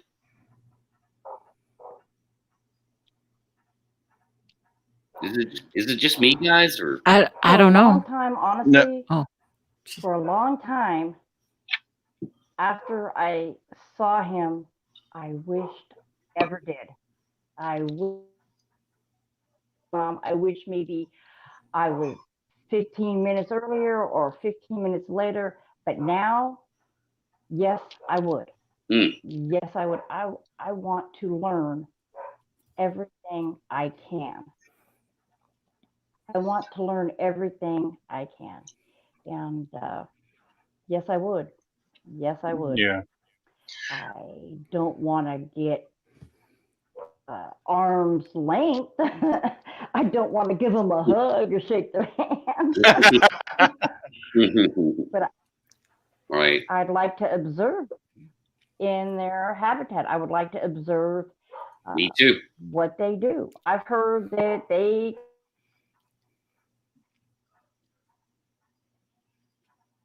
Oh, she froze up again.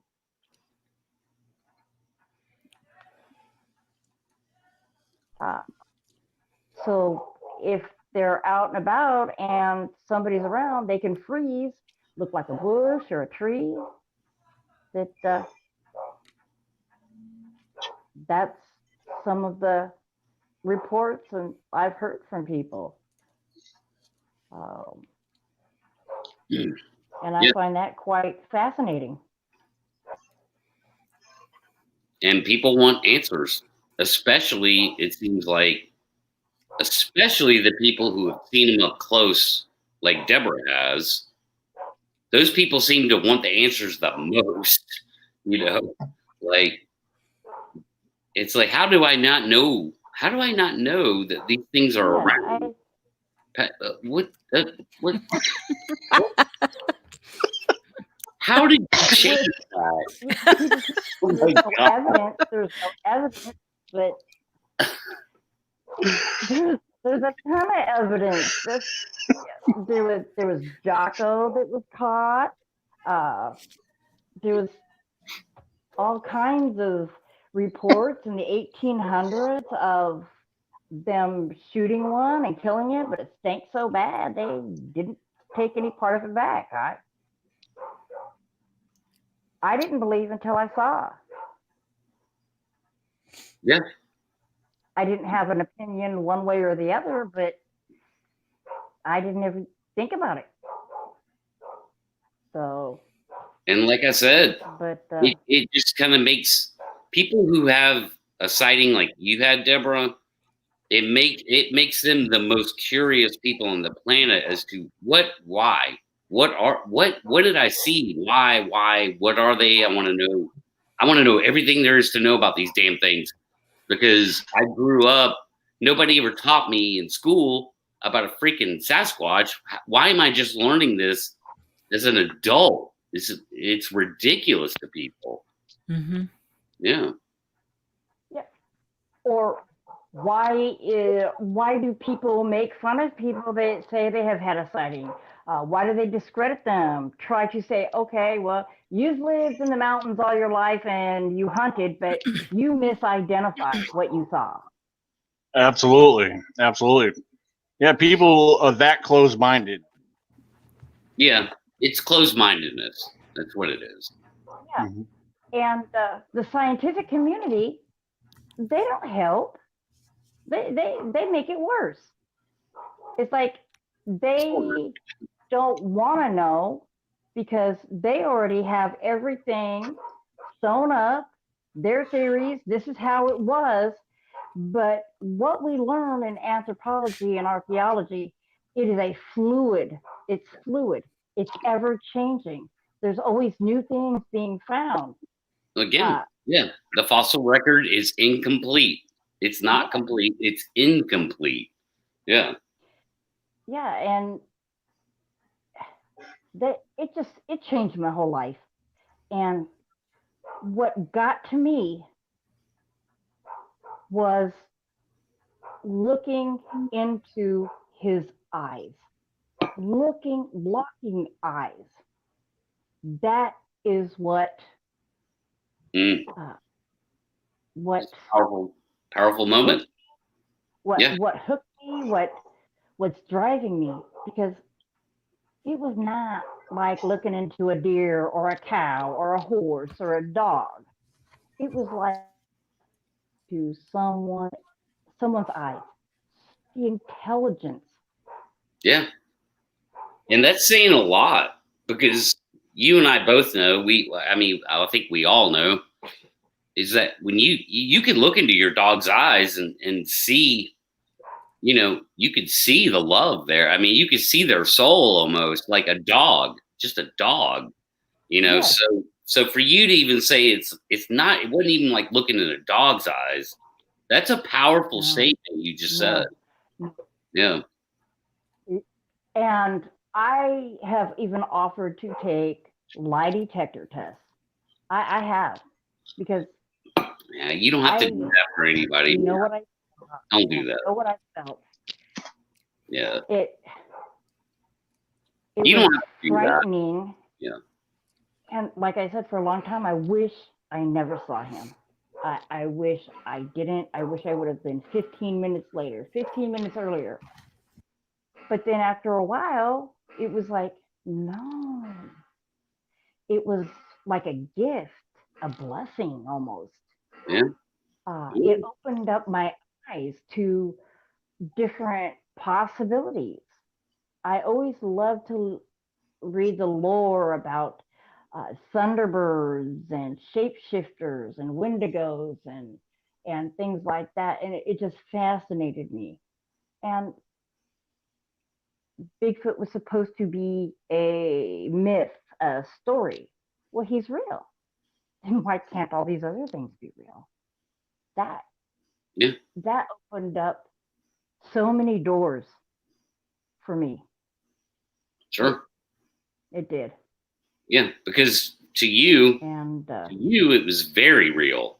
It was in your face real. I mean, it couldn't have got any more in your face real. The reality of this, whatever these things are, being out there, and holy cow, there's one right there in front of my face. It's like, it's very real for you, for sure. Yeah, it was very real. It is very real. I can close my eyes and I could still see every detail that I saw that night.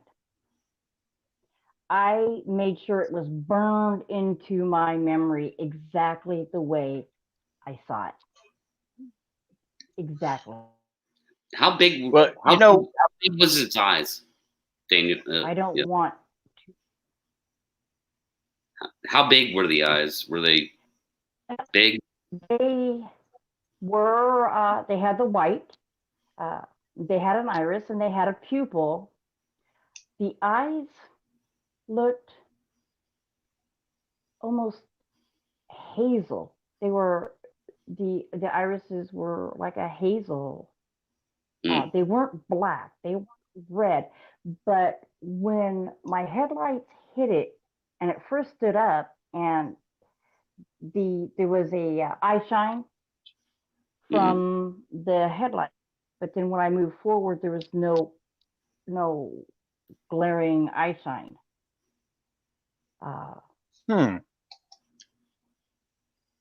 That's interesting. He was amazing. Yeah, he was amazing.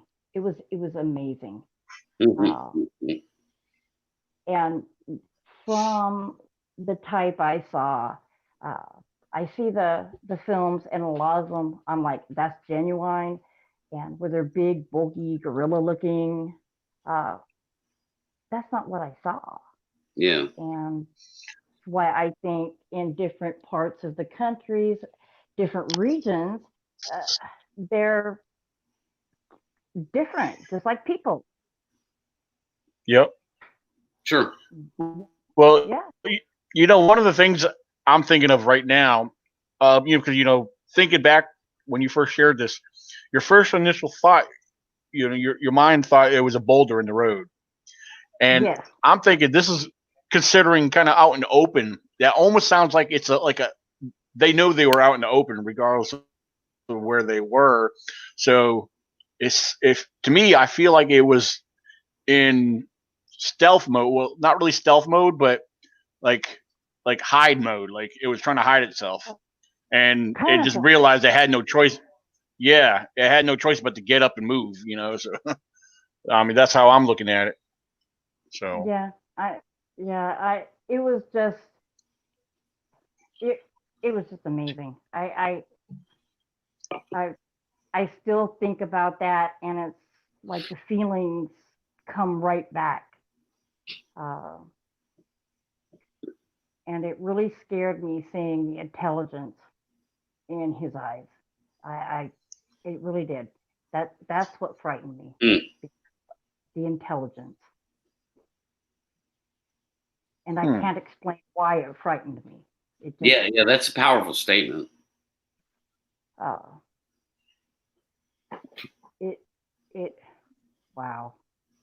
And I'm very glad that it happened, because now I know the world isn't the way we're told it is.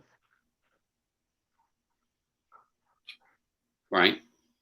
Mm-hmm. Yeah. Yeah. That's true.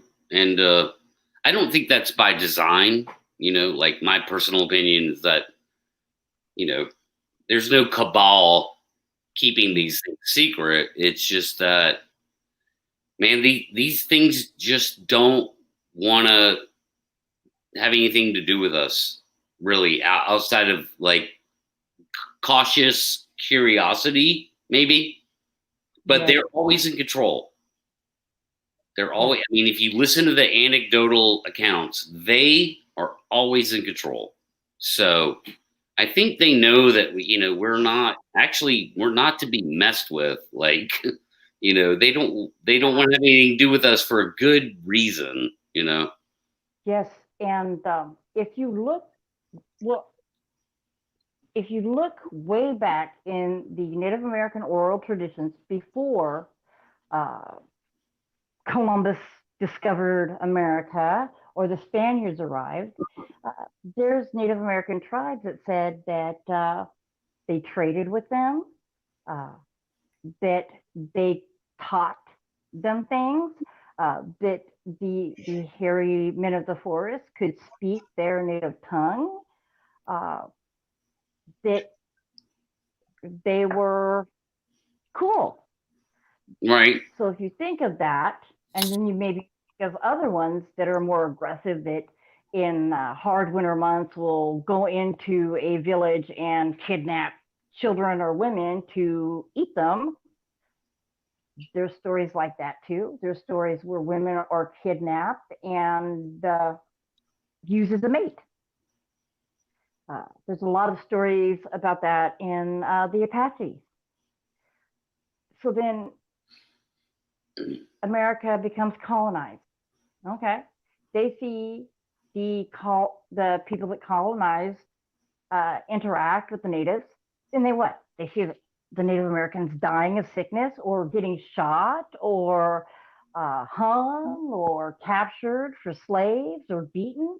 And they're seeing all this and they're like, we don't want nothing to do with you guys. You make people sick and you shoot people and you capture them and put them in chains. Well, I wouldn't want nothing to do with them either. Fair enough.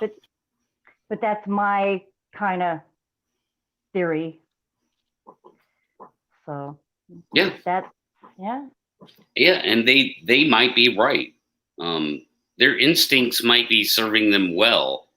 You know, I can't say, you know, what would happen if actual discovery was ever made. You know, the human species might just decide to wipe them off the face of the planet for right or wrong. I don't know, but it could happen, you know. Out of fear, like they did with wolves and things like that. Sort of. I mean, there's still wolves around, but but it, you know, it could certainly be done. We have the technology to do it, you know, as long as they're, you know, not like some supernatural portal thing, you know, right? I mean, you know, I'm just going on that they're dominant or, you know, that kind of thing.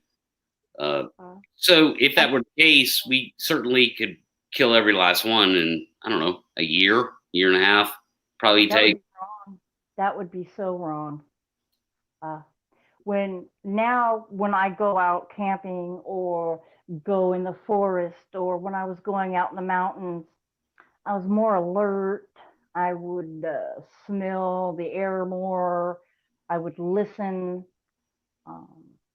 because I was in their home. That's their home. I was going into their home where they live. They might have territories in the area, but you don't know where they're at.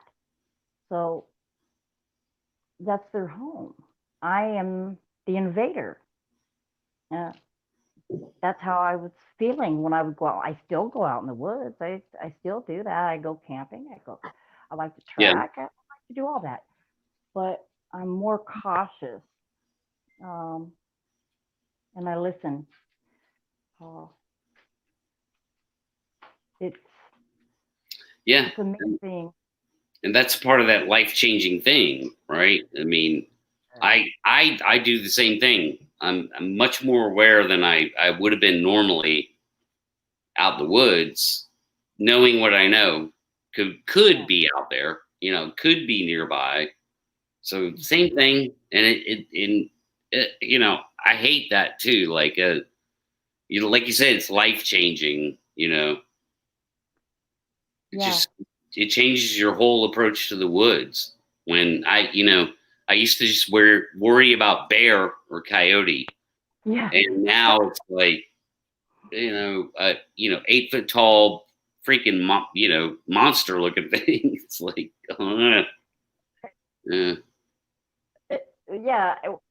something that's intelligent and can strategize and can communicate with each other and say, you guys go over here and I'll be at 6 o'clock, you go to 3 o'clock, and we'll just start throwing stuff. Yeah, there's really nothing you can do about it. It's also so wonderful that they're there. I think that's how I feel. It's kind of mind-blowing. Yeah. It's wonderful, I think. Fascinating. It is fascinating, that's for sure. No doubt. I don't know. I think it's really cool. I really think it's cool. So let me ask you this. I know you meant. Yeah, I know you mentioned that you kind of wish you had never saw it. But then again, with you wanting to know the truth, and with everything that you're exploring and looking at, would you want another encounter? I know that's kind of a backwards question, but with you not wishing you'd never saw it, but so. Yeah, that was the first, after it first happened. Because of the locking of the eyes. But then after a while, I got over that, and I just, so I want to know. I want to know. I want to learn. I'd love to observe them in their natural habitat and see how they do this and see how they do that. And then you hear stories that they can use fire. Been crude dwellings where there has been a crude woven like blanket made out of the inner soft part of bark. And I mean, they gotta have some kind of a skill to survive. Yeah. And you mentioned fire, and I'll often bring up to people now that maybe they can make fire, and people always like people in the Bigfoot world hate that. They're like, no, they don't make fire. And I'm like, well, when was the last time you sat and watched one for 2 hours? You don't know, And the reason why I think that could be possible is because we have a friend that has a story that involved one making a fire, and to be determined. But I kind of believe this guy, so I think it's possible. But you're right. It's like you want to you keep saying observe them, and what I'm going to tell you, Deborah, is that if you're that's a hard thing to do. Obviously, like first, there's thousands and thousands of people over the past 50 years that have been wanting to observe them, yet it's always just out of reach. It's like you're not gonna get the jump on them. I personally do not understand why a lot of researchers out there do not go and listen to tribal elders, to their oral history, and they would learn so much. A lot of the fire, they say they use fire. They can make fire.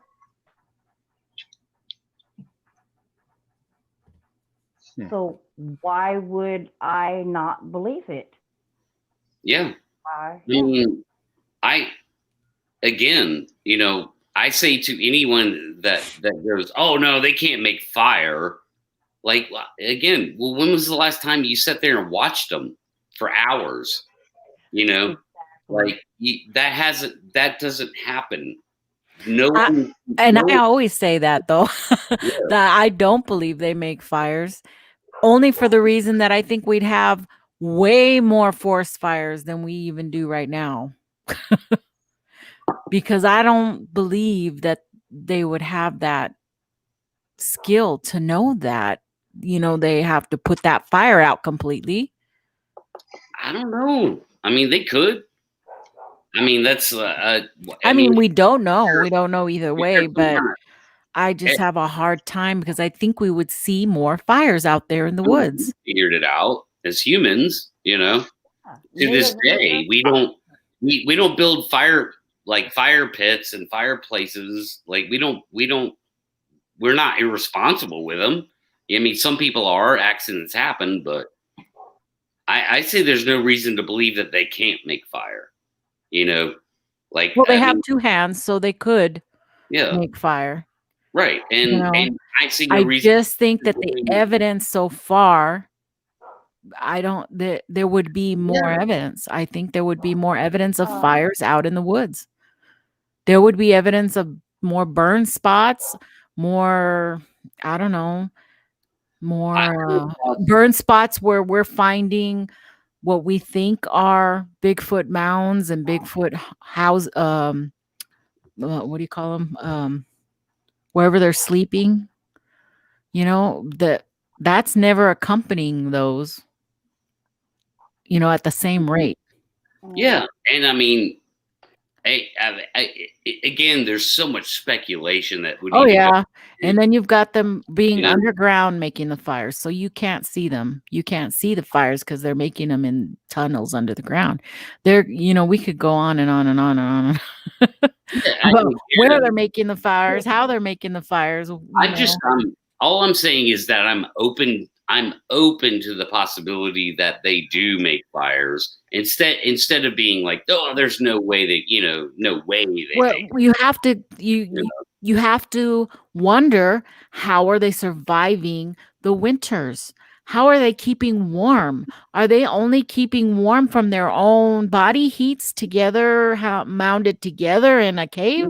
I don't think, bears can do that because they den up, not all of them, but, they put their bodies to sleep to survive the winters. A fat layer. Yeah. Yeah, I mean. Do they completely migrate to warmer areas, during the winters? Do they come off the Appalachian Mountains, the Blue Ridge Parkway, the Rocky Mountains? Do they go deeper down into the valleys and hide out, in other areas to survive? And then they go back in the summer, where when people are more out and about, they're up high. Yeah. Is it, that kind of situation going on? And that's what, some people think they know the answers, but unless you're actually watching them go and come back, you don't know. Yeah. It's all about have speculation there, Exactly. Yes, I see them here in my backyard in October and September and October, and then they're gone, and then they come back in March, April, and May, and then they're gone again, and then that's what we've got, this continual. And that would be a research, sort of. It's all but it's a layman type of deal. Yeah. Material that they can find out in the wilderness. They need some flint, and they could use some type of iron ore. Bam. Yeah, I mean, we figured it out. Yeah. Mm-hmm.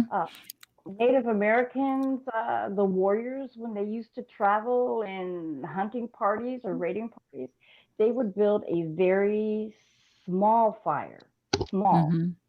They would build it in a place where the smoke could be seen. It would not rise up. It would dissipate, maybe under trees, because when the smoke rises, it would go through all the different branches.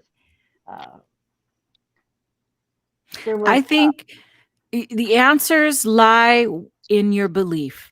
If you believe that they are some type of North American wood ape, then you tend not to believe that they make fire. You tend not to believe that they can do these more human aspects. Yeah. And if you believe in a human ancestry where they are part of a tribe or a Native American ancestry, they may have these gifts and sight, that allows them to be able to make fires and sing songs and put their language, And then if you don't believe in those, and you believe that they can go from interdimensional portals, then you come from the stance that, well, they're alien beings or spirits or some type of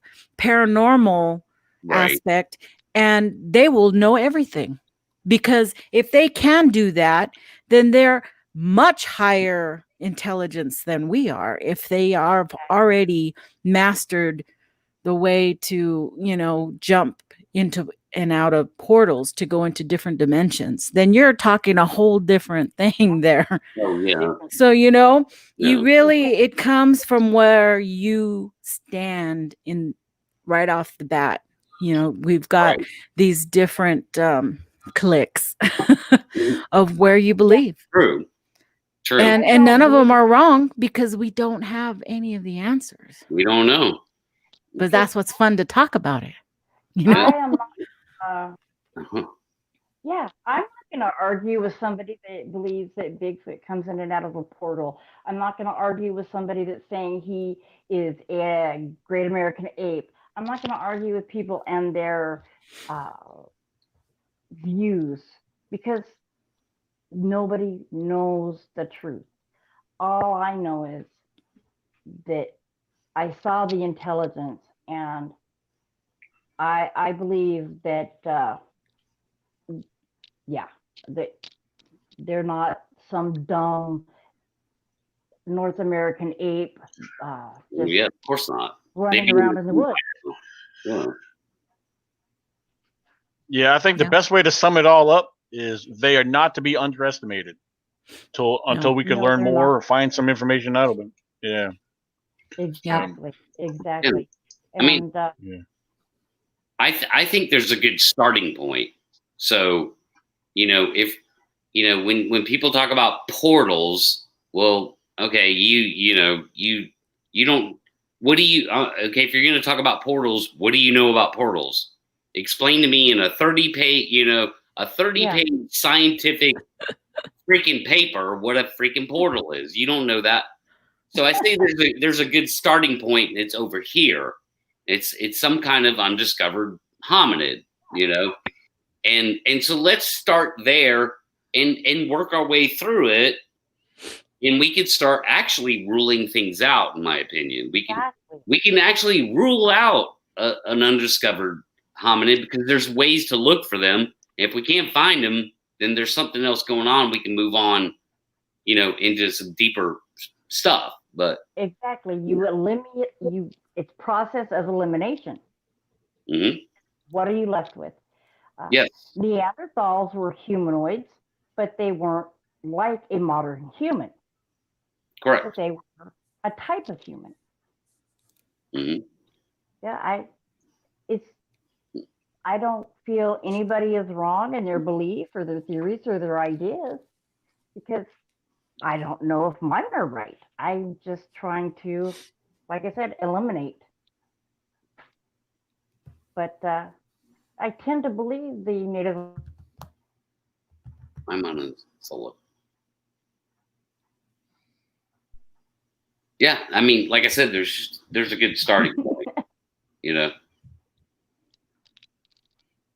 Did we lose Daniel? What happened?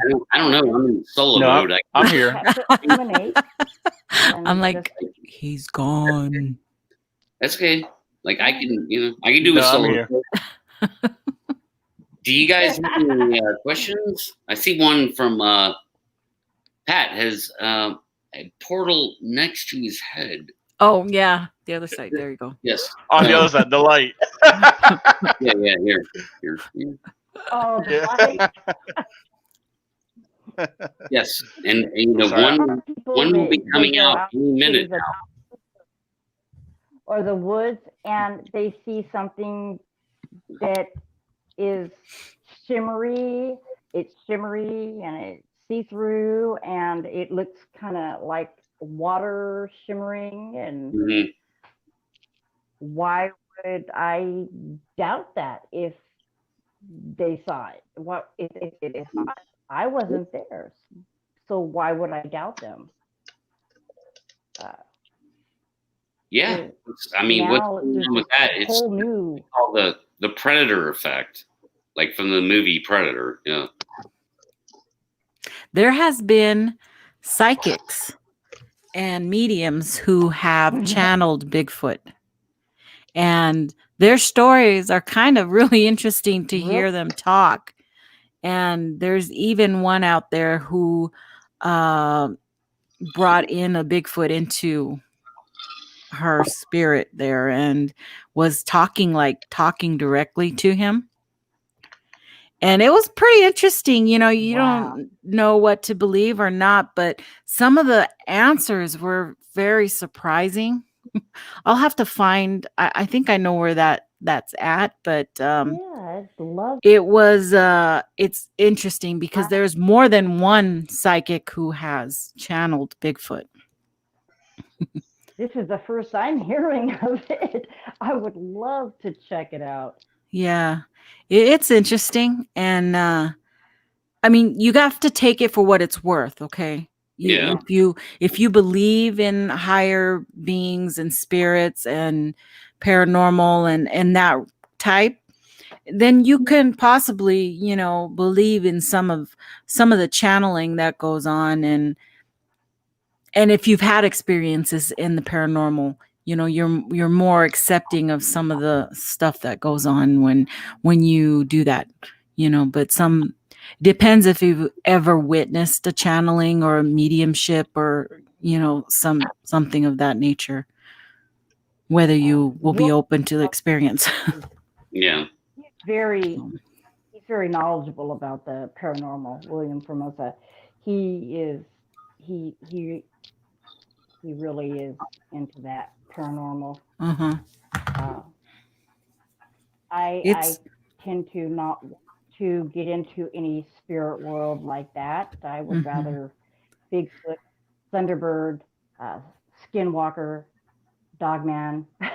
That I'd rather do that. Well, if you're interested, the YouTube channel is called Channeling Eric. Channeling Eric, ERIK. And this lady is a doctor who lost her son to suicide.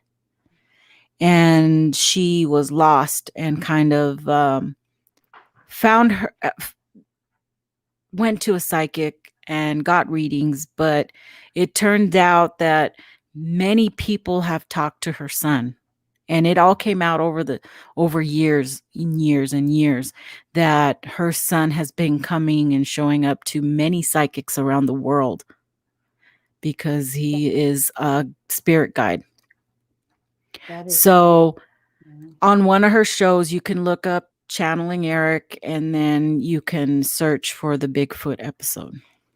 I'm going to check that out because I'm not going to rule anything out. Like I said, I want to look at things and eliminate. I want to know the truth.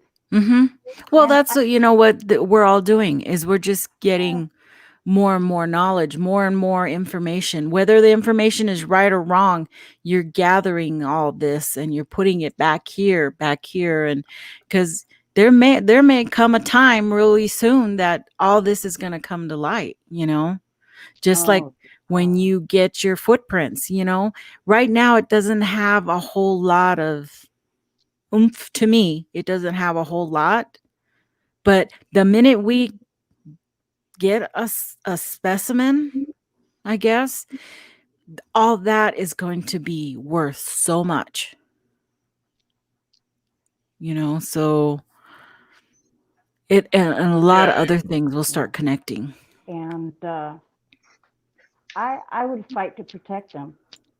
They have every right to live on this planet as we do and as every other living creature. And when one specimen is finally brought in and it's, hey, they're here it is, bam. That worries me a little bit. Yeah. It depends on what it ends up being. That's what I would say. Mm-hmm. Like, right, it does. You know, again, I mean, the human species has shared this planet with other, human type, hominids. Like there are no Neanderthals walking around, and there's a reason for that. It's because we killed them all. And of course, we live in a modern world now where people aren't as primal. People aren't as primal, obviously, as they were even 10,000 years ago. So, No. we developed Or a even 300 years ago. morality system, you know, where we're not as primal as we used to be, but we still have primal instincts, you know, very primal Yes. instinct. So, so yeah, I mean, who knows what could happen? Good night, Martha. I'm always on the fence about whether we should even actually reveal Bigfoot to the world. Like, I I'm would really constantly love on the fence to about see that. a Thunderbird. That,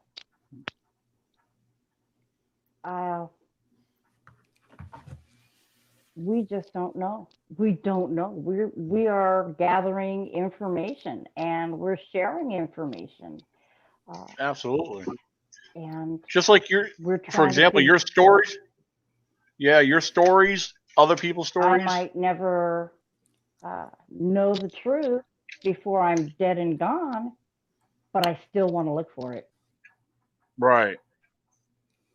Yeah, there's a lot of collaboration. People, if people pay attention to the different stories, like yours, for example, you know, and others, or it doesn't have to be a sighting, or it could be something they experience. All that little bit of information all adds up. If people start learning to put it together and take it into serious consideration, you know, for those who haven't had an encounter or a sighting, if they experience things, it's like, well, hey, so and so experienced this and they had an encounter that's associated with it. You know, it's like a puzzle. There's a lot of these floating pieces of information. You know, we could put them together. It may not resolve anything, but you know, I think it's, in a way, it's all educational. You know, again, we can collaborate with, you know, everything that we all experience together, and we can make a little bit more sense of it to a certain extent, if that makes any sense. So yeah, it makes perfect sense. There's been some people think that they are attracted to a certain type of people. They feel that we're not going to be harassed. There's children that have gotten lost in the woods and been out there in the elements where it's freezing cold, and all of a sudden the child shows up in a search site. Oh yeah. They ask, you know, it's been gone 3 days. You know, what happened? Oh, the bear fed me berries. The bear kept me warm. Yeah. Yeah, that happened recently. Yep. Yeah, that was North Carolina. Yeah. Yeah. I actually put that in my blog site. Because the little boy. They say the boy said a bear. I mean, he was young enough. Did he? You know, I mean, a bear. Yeah, he was like 3 years old. Right. 3 year old, something like that. I mean, yeah. If anybody in their right mind understands bears and how they behave, for one thing, bears are normally, like here on the East Coast, black bears are very common. However, anyone who understands black bears knows that they're very skittish and they tend to go the other way with human presence. But that's why I personally find that hard to grasp. But they're trying to say it was a bear. The little boy, as far as we know, he could have said something totally different. We're just getting what the media is spitting back at us, you know. True. So, you know, but yeah, that seems highly unlikely that a bear would care for a. How is a bear pick berries? A bear would do that for a small human child. There's a lot of stories like that. Yeah. But it's weird. I mean, that's a weird. No. Maybe the child just didn't know what it was seeing. It was just seeing a big hairy thing. Yeah. Right. Exactly. Bears are big and hairy. But yeah, it makes zero sense that an actual bear would do that. Care for a human child for 3 days, right? Like, that's not going to happen. You know. And the other thing is, there's no history of any bear taking care of a child or anything similar, unless you're watching a movie on. It's breaking So. up too bad. Baloo. Well, yeah, Baloo did. was a little boy in North Everything is just Carolina. so fascinating to No. me. The world, I just see the world so much differently. Yeah, I see it so much differently now. absolutely. Mhm. Well, I'm going to tell you what. I'm going to jump in here. Yeah, a lot of people are starting to call it a night on the I chat. enjoyed the Yeah. show last week too. Oh yeah, thank you. Yeah, we all enjoyed it ourselves. Yeah, we're trying to accumulate more guests on here, and I've been fascinated by everybody, and you included, Deborah. Your story, your information. Again, it's been phenomenal, and it's very intriguing. And again, it's actually encouraging too to hear your take on things and how you look at things. And again, I was able to collaborate some of your information with my experiences, and hopefully others have too, because there's a lot of people out there.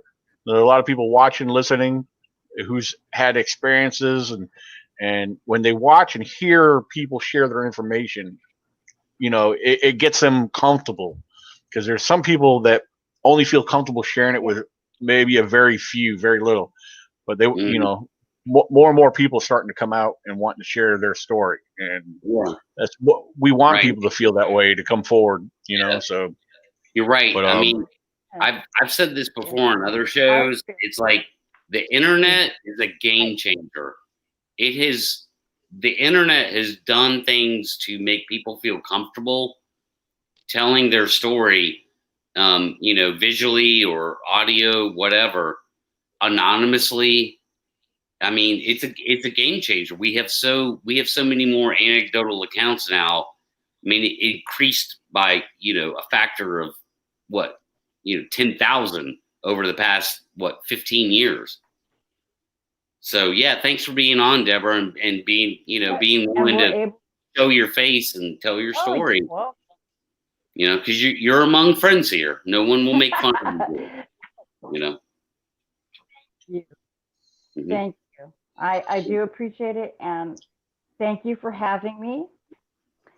I really appreciate it, and I'm gonna keep looking and researching, and people get in touch with me. Let's learn. Let's get at Absolutely. this. Stay in touch, Deborah, for sure, please. I will.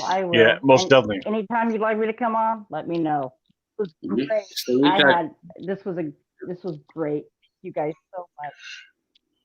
Absolutely, and make Night. sure you tune in next Friday night, because we have more South Carolina guests coming on. So Yes. yeah, Yeah. so Yes, next I'd like Friday, to get 9 p.m. closer to South Carolina.